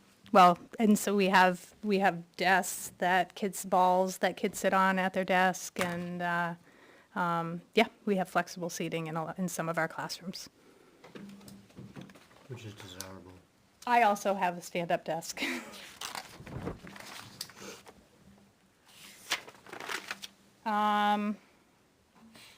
So that's the middle of page 27. And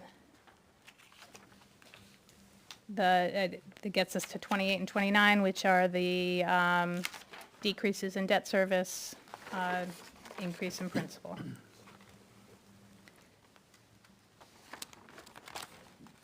Question? Sure, sure. Top of 28, criminal checks go up a lot, but you're reducing staff. What's the increase due to? Is it just more expensive or a different kind?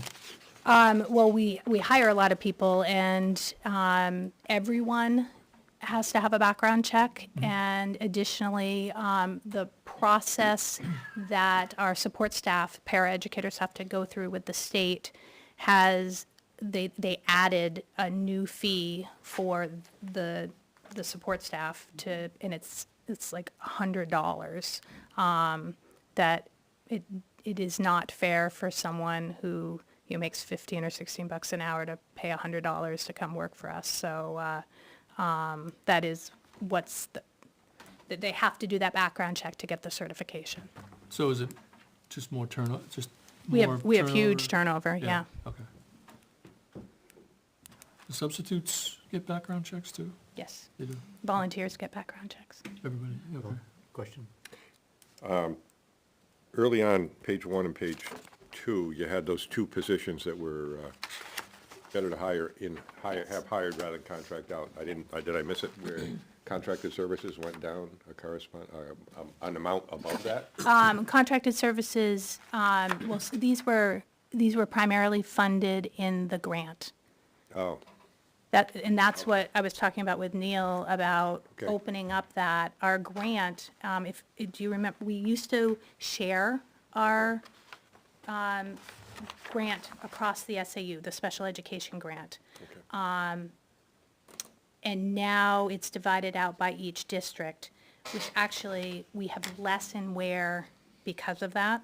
And so managing that, Basically, you're hiring, you could contract out before, but it was provided by money that came in, grant money, and that's Yes. not there. So in order to continue, it's cheaper to do it by hiring in-house, and you're gonna have to put it in your operating budget.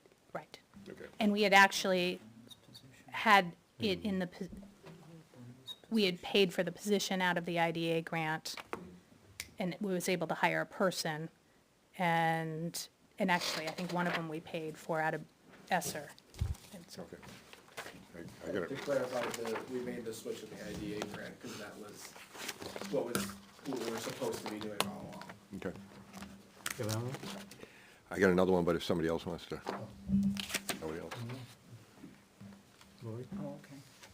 Follow-up just on those 4 positions. When I was at the school board meeting, there was a question about possibly decreasing the positions, but then there was another discussion that they wanted to add a position for the pre-K.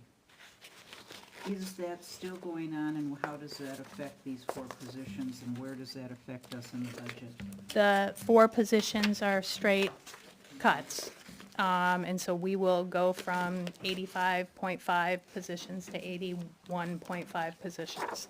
Does that, The preschool, yep, within, and we'll have to work with the board and with Jess, with the principal, if we prioritize the preschool going back to the way we had run it, we'll shift an interventionist or a special educator position within what we have. thank you. Yeah. But not taking away from the, Okay. Okay, mine's along the same lines, just expanded. The 4 positions are teacher positions?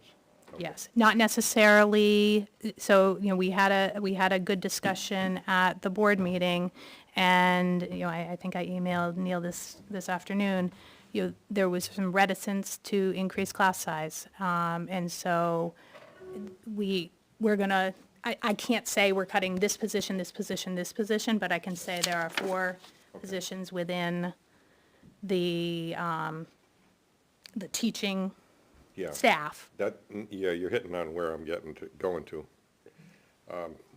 I'll just say this year, based on the information you had on Yep. your website, you've got average class sizes of between 16, 18. You got one bubble in the 5th grade at 23. So you get an average of 18.7 students per classroom in grades 1, K through 5. Yes. I know you're planning, you don't know how many new, but, well, the housing market's kind of stabilized right now, driving out, so I don't envision a big change coming into town from where we're at right now, so planning should be easier as you move ahead.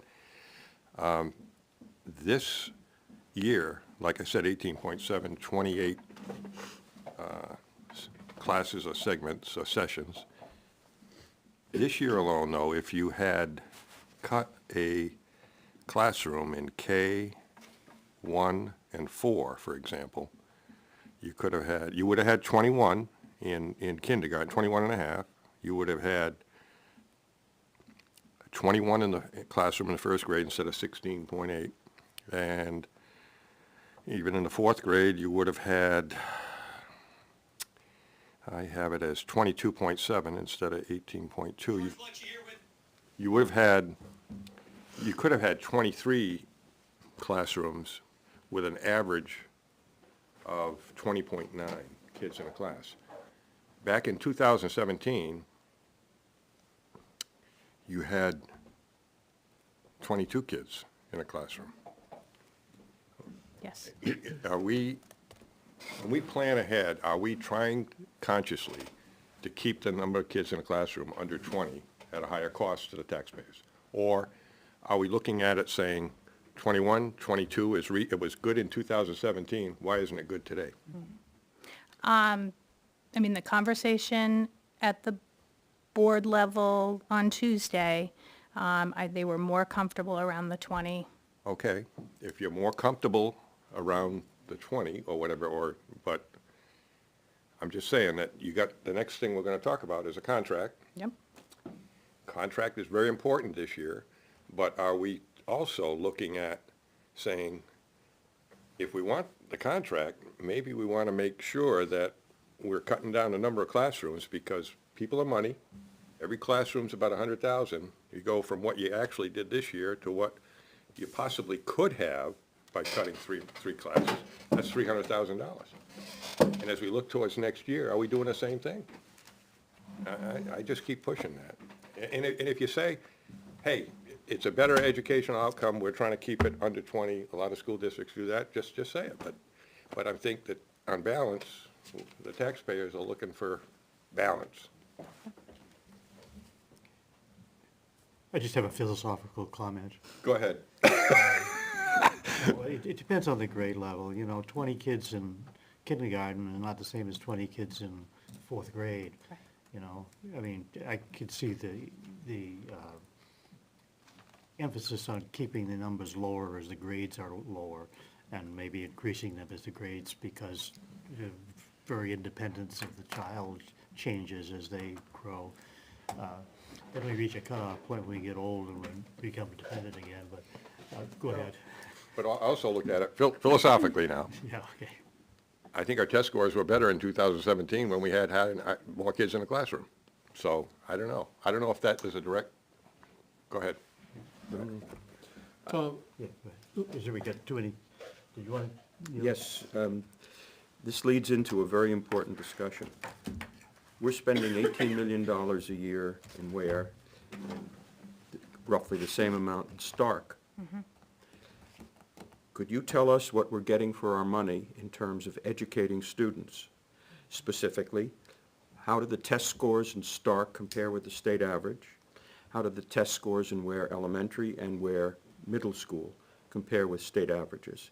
You can go back a little bit in time. We know some of the information, but we don't know all of it. The question is, are we spending money and getting the educational result that's reasonable for us to expect, at least the state average, or are we not? There's a lot to unpack with that question, Neil.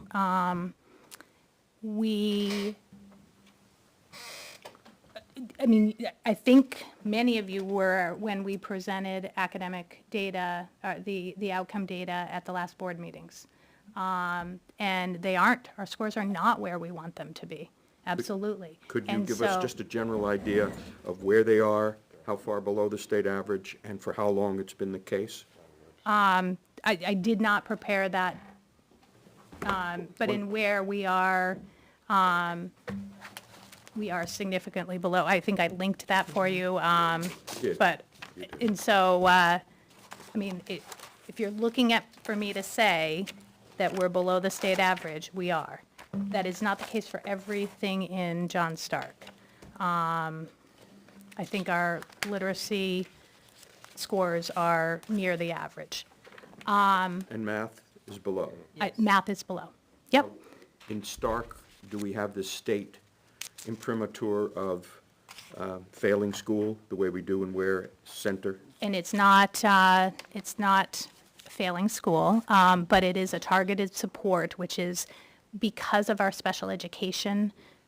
It was specifically that our identified students were not making the growth, that we need them to make, to not have that designation. So it is a very targeted designation So the around. others, the non-SPED students are doing acceptably well in terms of state averages?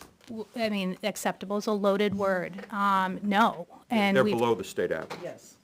But where we got the designation is specifically around the growth of our identified students.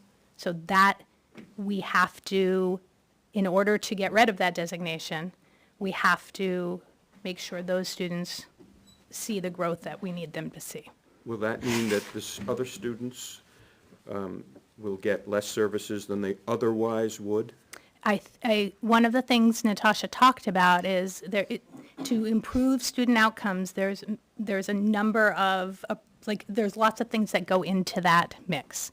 And it is also more than test scores, although test scores are part of that picture of outcomes. We have looked at all our resources.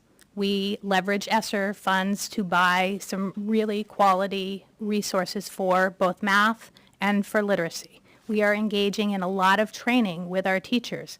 One of the reasons our teachers aren't doing additional courses is because we're providing a lot of work around literacy and teaching, thank you, teaching literacy and doing that really well.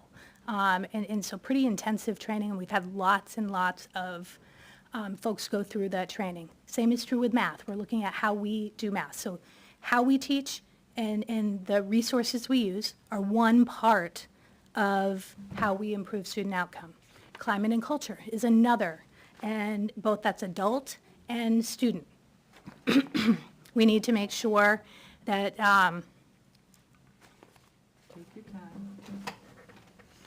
But we also can't do all of that training and do what we do for our teachers. And I'm proud of how we support teachers new to the field, and all our teachers, but teachers new to the field particularly, because we deal with a lot of them. But we can't then have them leave and us have to start over. And that is the situation we're facing right now. And we have to somehow break that cycle. So teacher retention is a part of that. It all works together. I think Tom was waiting to ask a question. No? And scores were low when I first got here also, like, It's a tangent question, I'll come back to it. Okay. and the loaded part is, and because we don't pay the state average in Ware. And I don't believe that money equals better, like, and so that's why I feel like that's a loaded thing to bring up, but you talked about, are we getting what we're paying for? And if we just equate it, we pay below the state average. I reject that whole argument, but you put that out there, and so we're significantly below the state average. We're $2,500 below the state average per pupil cost. And so, but again, because that's not an argument I would, I wanted it out there along with our below the average test scores. You mentioned in the last meeting that you hired 18 new teachers last year and they're all staying, right? That, They're all retained? That's still true? yes, we retained to this year, yes. Okay. But you lost 16 teachers. It's this person came, this person left. So the people we hired last year, we actually kept them for a second year. We want to keep them for the third year and the fourth year. The people we hired 2 years ago, they left. 8 of them left for other higher-paying jobs. 4 of them left to go out of state, or Yep, 4 of them retired. right, because things happen, right. So half of our entering class leaves in the third year at today's salaries. We actually, and this is transitioning nicely into the collective bargaining agreement. Yep. We actually, and I think this has been most difficult, we had this bubble in our contract. Before I got here, the first levels of the grid were condensed. And so the idea was because within education, it's by how many years you've taught, and that's how you get paid. And so they condensed years 1 through 6 and made one step. And those folks traveled together as they progressed, which is fine if everyone stays. They'll get the increase, the 2, 3, 4% increase every year, if they don't look elsewhere, and if we're not trying to hire in.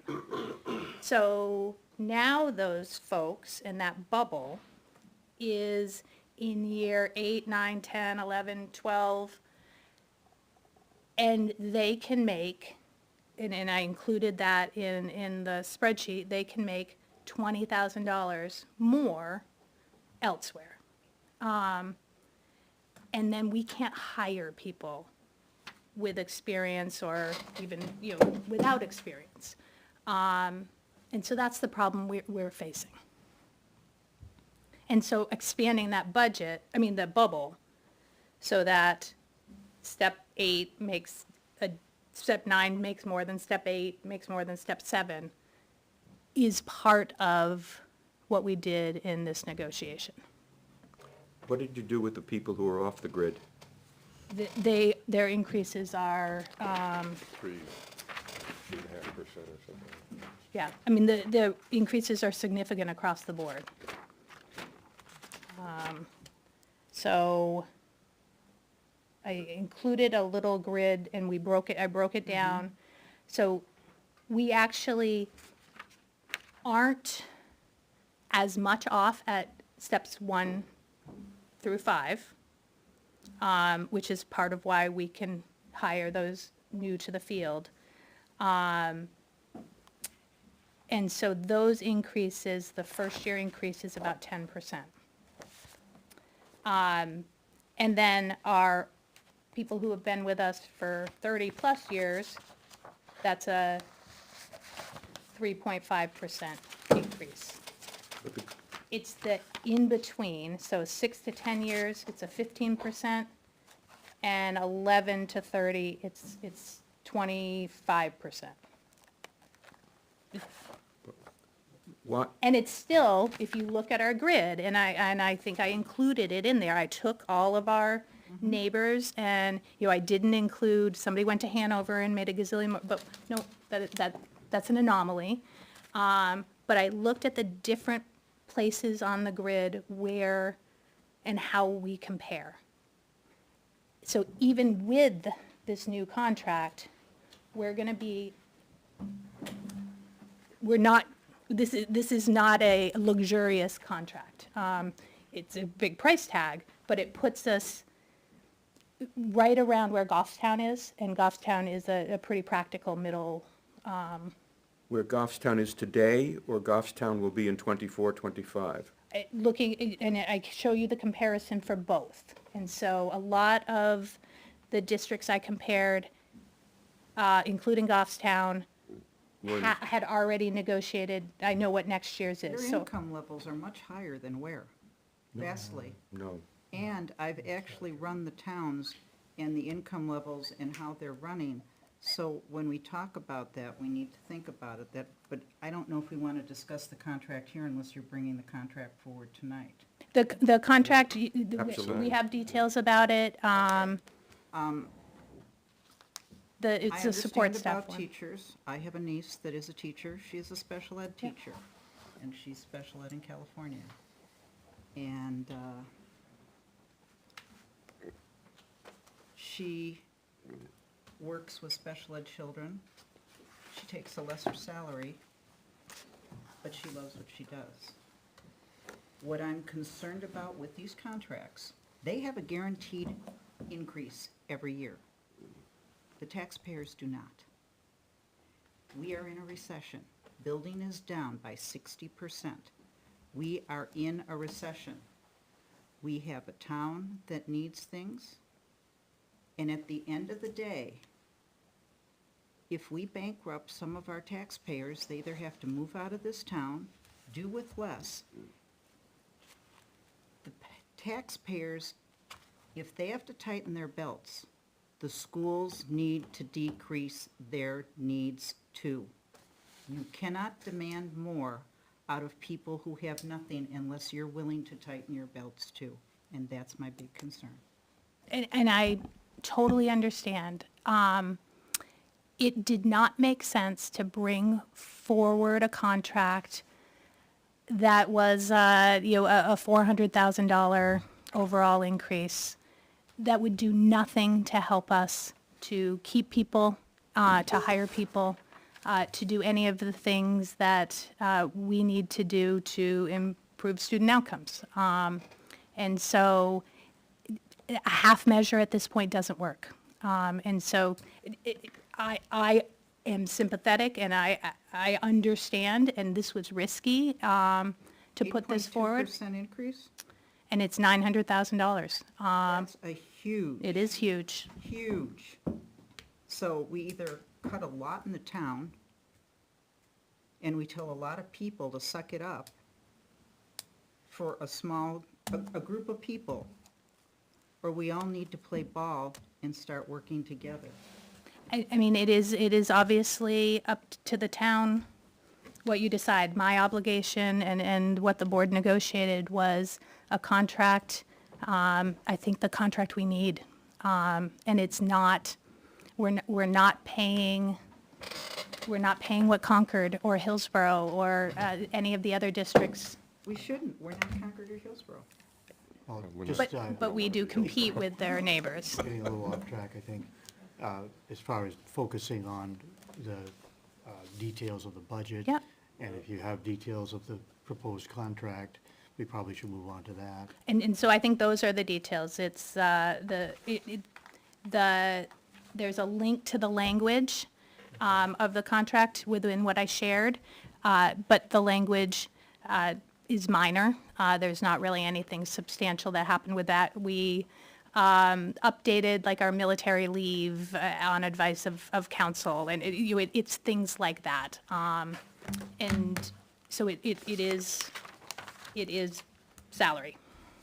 You do the 8.2%, which is what you want. What are the steps? What are the increases on these steps for a 3-year contract? Is that on, did you get that off the Yeah, website? Yeah, it's right off the website. Yeah, okay. It's a 2%, I mean, it's a 2-year contract. And the second year is much less. It's not, people just get the step. Which is? The computer died. And so, I'm not trying to be difficult. no, I know it's I knew average this was gonna be the taxpayer is not conversation. going to be running to the website, so it is important when we're talking about things that we can make it easy for the taxpayers to understand what we're saying. So what is the second year It's about 400,000. percentage? 4% step increase, Right. 6% step increase, which is it? In 25-26, on-grid increases average about 8%. So far Off-grid, exceeding the cost of living Yep. and social security. yes. And off-grid increases are 3%. In year 3? There's no year 3, it's a It's a 2-year two-year contract. agreement. 2 years. Tom, Yes, Daniel, go ahead. the grid used to be 15 years. No. Now it's much longer. 20, Well, in year one, year 1 is 20 And and what is it now? 15. 15, and it goes back to 15. So This is just for the bubble? it's a correction of the bubble. Yep. When you say difference between steps, it varies, but when you get rid of the bubble, the people who would benefit from this are, I don't know the percentage of how many teachers you have that have been there 10 years or whatever, but that group that's in that, say, 13 or 14 years in, if you take somebody with the old table in the old contract at 13 years, if they only have a bachelor's, I think it's 49,009, but in year 14 under the new one with a bachelor's, it's 61. So you go from 49 to 61. Right. It's That a would be a significant- $12,000. Yep. Absolutely. Yeah. So what you're telling me you're trying to do, you're really trying to, by getting rid of that bubble where you sat for 4 or 5 years, you're trying to retain people rather than have them walk out the door after 6 years. Yes. You gave that one example of a group that came through and then they left. Right. So if you had this in place, you might be able to retain those people, is what you're saying. I think we would. I mean, I also included, because culture and climate, leadership, all of that plays into why people stay somewhere. It is not always about the money. It's, our staff are doing, they're working really hard, and they love the kids here, and so I'm not taking anything away from that. Well, that's what your 4 literacy coaches are doing, right? They yeah, are that's supporting, what they you're are talking running about, yeah. ragged, supporting people, because there's just a lot to learn when you're a new teacher, new to the field. We have people on alternative certifications, and so, and we're supporting them, but that takes a lot of energy, and it, Yeah, So Right. what is the base salary hiring in? it is, I'll tell you. What are they coming in at Today or with the new contract? if we get the contract? thank you. Today 42, versus, 42,862 is the new contract. Today is 44,35. they're going down? Going up from Today 44 to is 48. 44,35. New contract is 42,862. So you're going up about, Am I getting this wrong? 4,400. So 40,400. 40,400. 40,400, What they're making now, yes, Base. yes, 40,400. yeah. In year one of the new contract, And if you hire somebody in, what are they gonna come in at? I In just the told you, Following contract? Yeah? 42,862. Sorry, Chris, I didn't mean to steal No. your thunder. It's only a 5% increase. Yeah, but that's why you can't say, well, across the board, the grid dictate, the percentages vary, Because we're not having trouble hiring first year. We are not as far off Because they're looking at the for first couple experience. years as we are when you get within the grid. And that didn't used to be an issue, really, because you came and you stayed in a district. That is not what happens anymore. Well, teaching has become like a business, and when you're in a company and you start out, whether you're an engineer, a doctor, a dentist, a teacher, you start out at a base salary, and as you gain experience, you say, oh, the grass is greener over there, so you go jump over there. That's normal attrition. It's business 101. Right, so we need to pay people further up the grid. Yeah, I want to, can I spin this a little bit? Multidimensional here. It's never one thing that attracts or detracts people coming in. Salary is one thing, but there's always at least one or two other dimensions. Leadership in the school, how the principal, I'm not gonna pontificate here, but I'm just saying, so I think leadership, environment, salary, and then the third dimension for me, and I want to hear your thoughts on this, is 25% of our students are on an IEP in Ware. About 7% are on a 504, roughly. Yeah. The average in California, the whole state, is 13% IEPs. We're at 25, just this school district. And the 504s were 1.5%, we're at almost 7. How do, you're comparing salaries, but how do we compare as far as those numbers with our neighbors? And is that a factor for why some teachers don't want to stay here? And it feels like we're on the high end. So I do have, and I can share, I do have some numbers around that. New Hampshire is on the high end. Okay. And in some areas, we're in the high end. But I think I don't think what we're experiencing and what our students are experiencing is out of the ordinary from Okay. our neighbors. And one of the surveys I included, I did a comprehensive why I stay survey. We always do exit surveys of people why they leave, and you would take that seriously, but we had 80% of our folks across the SAU give us some input into why they stay. And so those details are included, and we broke it down by how long they've been here and all of that. So, it is interesting to look at because it affirmed for what I thought, that the leadership piece, the adult culture piece, we've done a lot of work on that. And I think it has had an impact. I have people really upset that they need to leave and go somewhere else because, they like this community and they like, but $12,000 or $20,000 is real money. And if you can make that not commuting very far, you're going to do that. Question.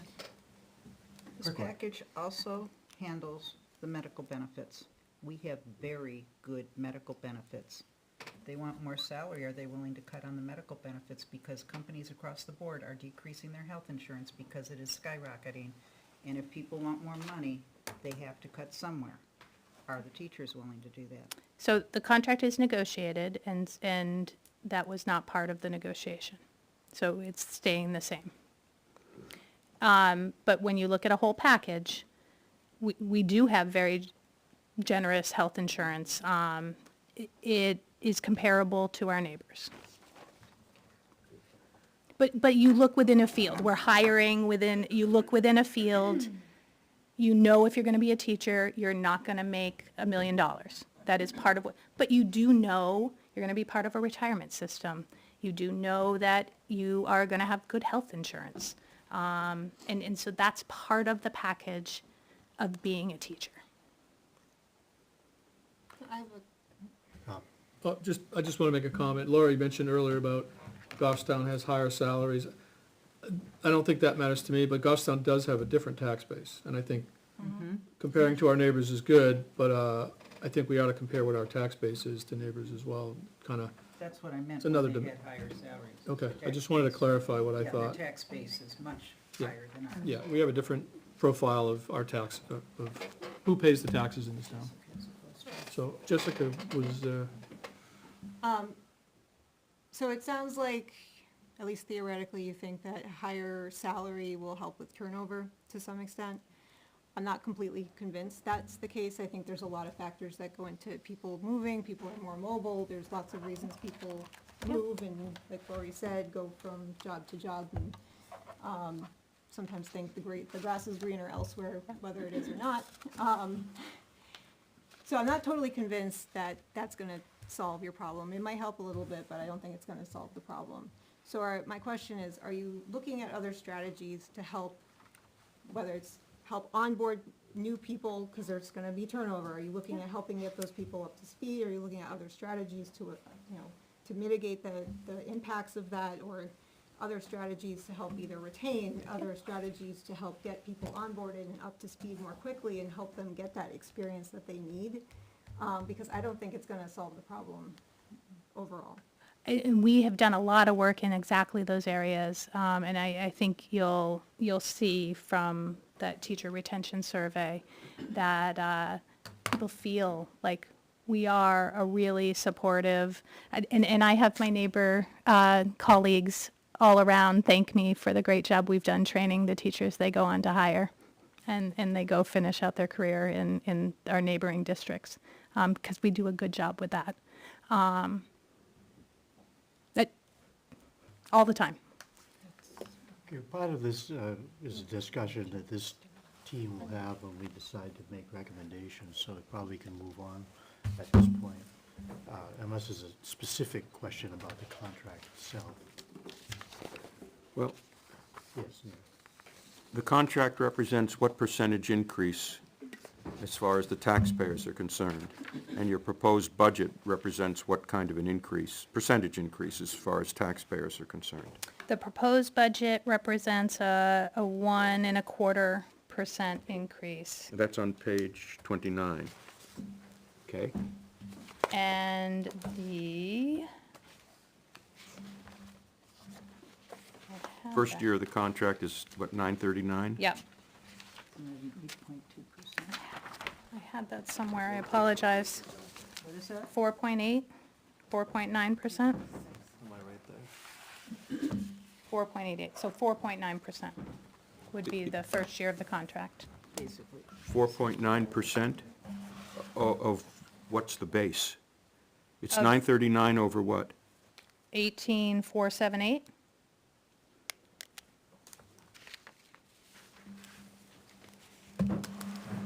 $18,478,439. 901? I got 5.1. Stick with Tom. He's Oh. good at math. Oh, 90, okay. Is it 939? 939,000? It is 901,795. 901, sorry. Yep. When we cut the positions, we had to update everything, so we were trying to get ready for tonight. So it's a 4.9% increase over the current budget. Just the contract. Okay. And the current budget is a 1.25% increase over the current budget. The proposed is, So the yes. two together would be roughly, what, 7%. 5.3%, 5.4%? 6 point. 6 Sorry, 6.4%. Yep. Double the cost of living, double. And this is at a time when the cost of living is 3.2%. Yes. Would it be possible for the school district to go back to its budget, proposed budget, and reduce it even further below the current reduction, so that the total increase of the contract plus the proposed budget is 3.2%. I don't think that would be possible. You could, if you wanted to, hands be praised to God, assume that the cost of healthcare will not be 12.1%. Right, right. Right. You could assume it would be a number that gives you the difference Right. to bring the total cost to 3.2%, knowing that you are going to have in 24, 25, $300,000, $400,000, $500,000 of money that you don't spend because positions will not be filled for the full year, et cetera, Yeah. that will enable you to cover the cost of health care, if in fact it comes in Right. at the full 12.1%. Right. If you did something like that, then you're going to the taxpayers with two major important statements. Number one, our proposed budget is not just 1.25%, but whatever it is, significantly below the current budget, the default budget. Yep. And number two, even if we get the teacher's contract, the total package doesn't exceed the cost of living. Now, that's something that people can accept because you're solving a problem Right. and paying for it partially by reducing our taxes. I know I know there's a lot of risk involved in that. Right. But if you're looking for something as important as you say the teacher's contract is, and you've persuaded me that it's vital, then there has to be additional belt tightening in order for the people of Ware to vote for this contract. Bigger. And you can do it. Because next year, you'll be giving us back less than the money that we would get if you didn't do this. Right now, I think that what we have to do is, as a committee, as a finance committee, work on our recommendations, and the voters will look at those recommendations and the contract and the budget and make their own decision. So, I don't think we can speculate on what the voters are gonna do. We do in our hands, we have the ability to make recommendations, which will go into the mailer and go into the hands of the voters, and then they'll make up their minds. So, I mean, that, I understand everything you're saying, Neil, except I don't think that speculation is really gonna go anywhere as tonight at this table. No, Tom, it won't go anywhere tonight, but if the school board does not, if the school board, I guess it is, through the superintendent, does not come back with a lower proposed budget, We're gonna have a short then discussion. it's very likely that the proposed budget, whatever it is going to pass, but the teacher's contract will fail. Well, and that's And that's, very heavily dependent on our recommendations. I think you'll find that's very consistent, that the people follow the recommendations of this committee when they go into vote. So, that's all I'm saying. I'm not really disagreeing with you. All I'm saying is that let's focus on looking at the material that's in front of us, and over the next few weeks as we meet, decide what our recommendations are going to be. And this discussion is going to be part of what leads to those recommendations. We're not going to get to it tonight. could I ask Jackie one other question of process? Sure. When is the last time that the last date that the board can make changes in its proposed budget? I'll present at public hearing on the week of January 9th. Yeah. 10th is here, Yep. for Ware. And then they, at their board meeting, because the board meeting envelops the public hearing, they will accept, That's the public hearing, but isn't there a later date? well, then they bring their budget to deliberative session. Right, and at the deliberative session, either a member of the Yep. Voting public could move to Yes. reduce the bottom Yes. line, or the board itself. So, Right, and they could bring something different to deliberative, too. right, right. Okay. Right. I just wanted to understand the timing of this. Yep, What's the public hearing date for John Stark? the Friday, so 12th? Well, Yeah. I know, we love to send our Fridays at John Stark. our recommendation could include numbers in it, reduction, suggested, basically what you're saying could go in, could be the recommendation. That If would it's- go to the deliberative session. Yes. Right, And if if the it isn't deliberative possible. session made a change, our recommendation might change. Sure, That would go into We don't the, just have to do a yay or nay. Yay or nay. can We could be actually- Very clear on Right. what we're looking recommend at. additions or subtractions in number. Right, as a suggestion. Right, Again, to come, that discussion will be part of what we can Right. include. right. Anything else or any other questions? We all have expressed our philosophies, so Could I ask a quick sidebar, just a particular one? When they had and that's still in the new contract, have you had any teachers take the early retirement for the health care benefits? We have one who's currently, and we have one who will start it at the Okay. end of this year. All right. And the only other question I had, on the paras, do you have any rough numbers of how many vacancies you had last year? When you got the contract to try and hire from within, what proportion are you still contracting out because you couldn't fill all the positions, or was it successful? It was a mixed bag as far as we hired more. We have fewer open positions. I think we just have contracted, again, it's also shifting needs. I think we just entered into a contract for one or two. Okay, So it, onesies and twosies is better than what it was yes. before? It wasn't the panacea, but it has made some impact. Okay. So that was a successful contract.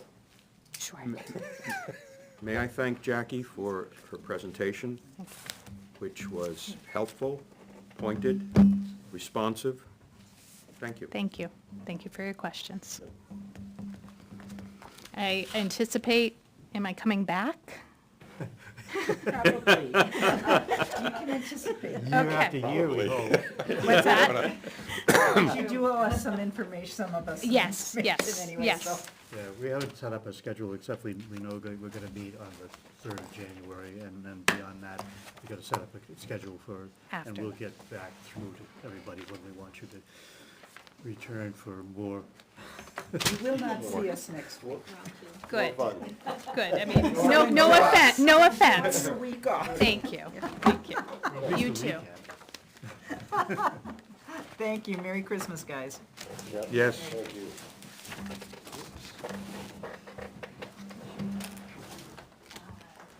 Now, Bill, you're gonna be busy. No, I just, you want me to start Already writing it? did busy. You want me to start writing it now? Might as well. You can write your portion anyway. Yeah. Oh, no. She's got, Oh, no, oh, no. for no, obvious, no, I You meant can what have you're it. doing, what you're doing is, for obvious reasons, we're not gonna review the minutes of the last meeting No, tonight, since it was 'Cause I didn't do them yesterday. yet, So, Really? jeez. Okay. Yeah. I have a full-time job too and a 10-month-old, so. What, do you like need to sleep at night or something? Yeah. Increases in, I have chickens at home. And a dog. Did you see who Tristan's in? Chickens, Oh, I was like, where Tristan? making fun. are we doing minutes or adjourning, or what do you want to do? I think you should adjourn unless you have something else, anybody, did you go around Neil, the do you have table? anything else you'd like to ask? Discussion? I'd like to go home. what time on January 3rd? I think we decided on 6:30. 6:30 for the 6:30, okay. January meetings. Tom, would you give us, probably for my benefit, but maybe for others, all the dates and times that we're meeting and when the various sessions are? Hang on. No. Yeah, I'm not sure I have all of those. As far as the sessions, we just, public hearing for John Stark is the 12th. 12th, Public hearing for Ware Schools is the 9th. 10th, wasn't it? 10th? I thought you said 9th tonight. So where is the 10th, correct? Right, Yes. Not the 9th. And John Stark is 12th, the Friday. Friday. Oh, I'm getting confused. So where is on the 10th? January 10th is the Ware public hearing, and the Yes. Stark public hearing is January 12th. Yes. And what about the deliberative sessions? February 7th and 9th. Feb- I don't know which order is which. Where is first? Where? Which is, Of January? February. Oh, what is the? 7th is where? 7th Ware, 9th John Stark. Wednesday and a Friday, like it is every year. Yep. And Tom, do you know when we're going to be meeting next? When we are going to be meeting next? The Yeah. third, January Wednesday, the 3rd. 3rd of January, 6:30. January 3rd at 6:30. and tentatively the 17th and I'm 24th. waiting to hear back. Yeah, again. yeah, we're not gonna They didn't reply back. put anything else on the table right now. Okay. We'll, I'm gonna check in with Naomi and figure out exactly what's available. We have different dates here. We know we won't do it on the 10th.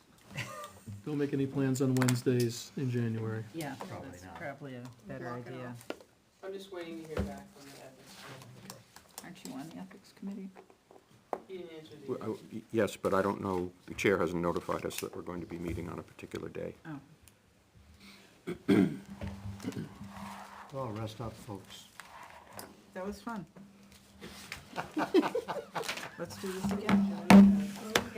Do we have extra books for our missing There's members? one, I have one, I have an I extra. put JD on the James Drury. That's an extra. No, we didn't do anything yet. Who else is not here? Elizabeth, James? Where's James? Is there Drury. anything from last night? I looked for last night, I wasn't here. No. No, They just did it orally then. Yeah, just. there We were got handouts. handouts. I didn't bring him downstairs, though. We can get you one, Tom. Okay. Second. Flip the script. Wait, don't All in put favor the- of leaving? no, we're not done yet. Have we voted?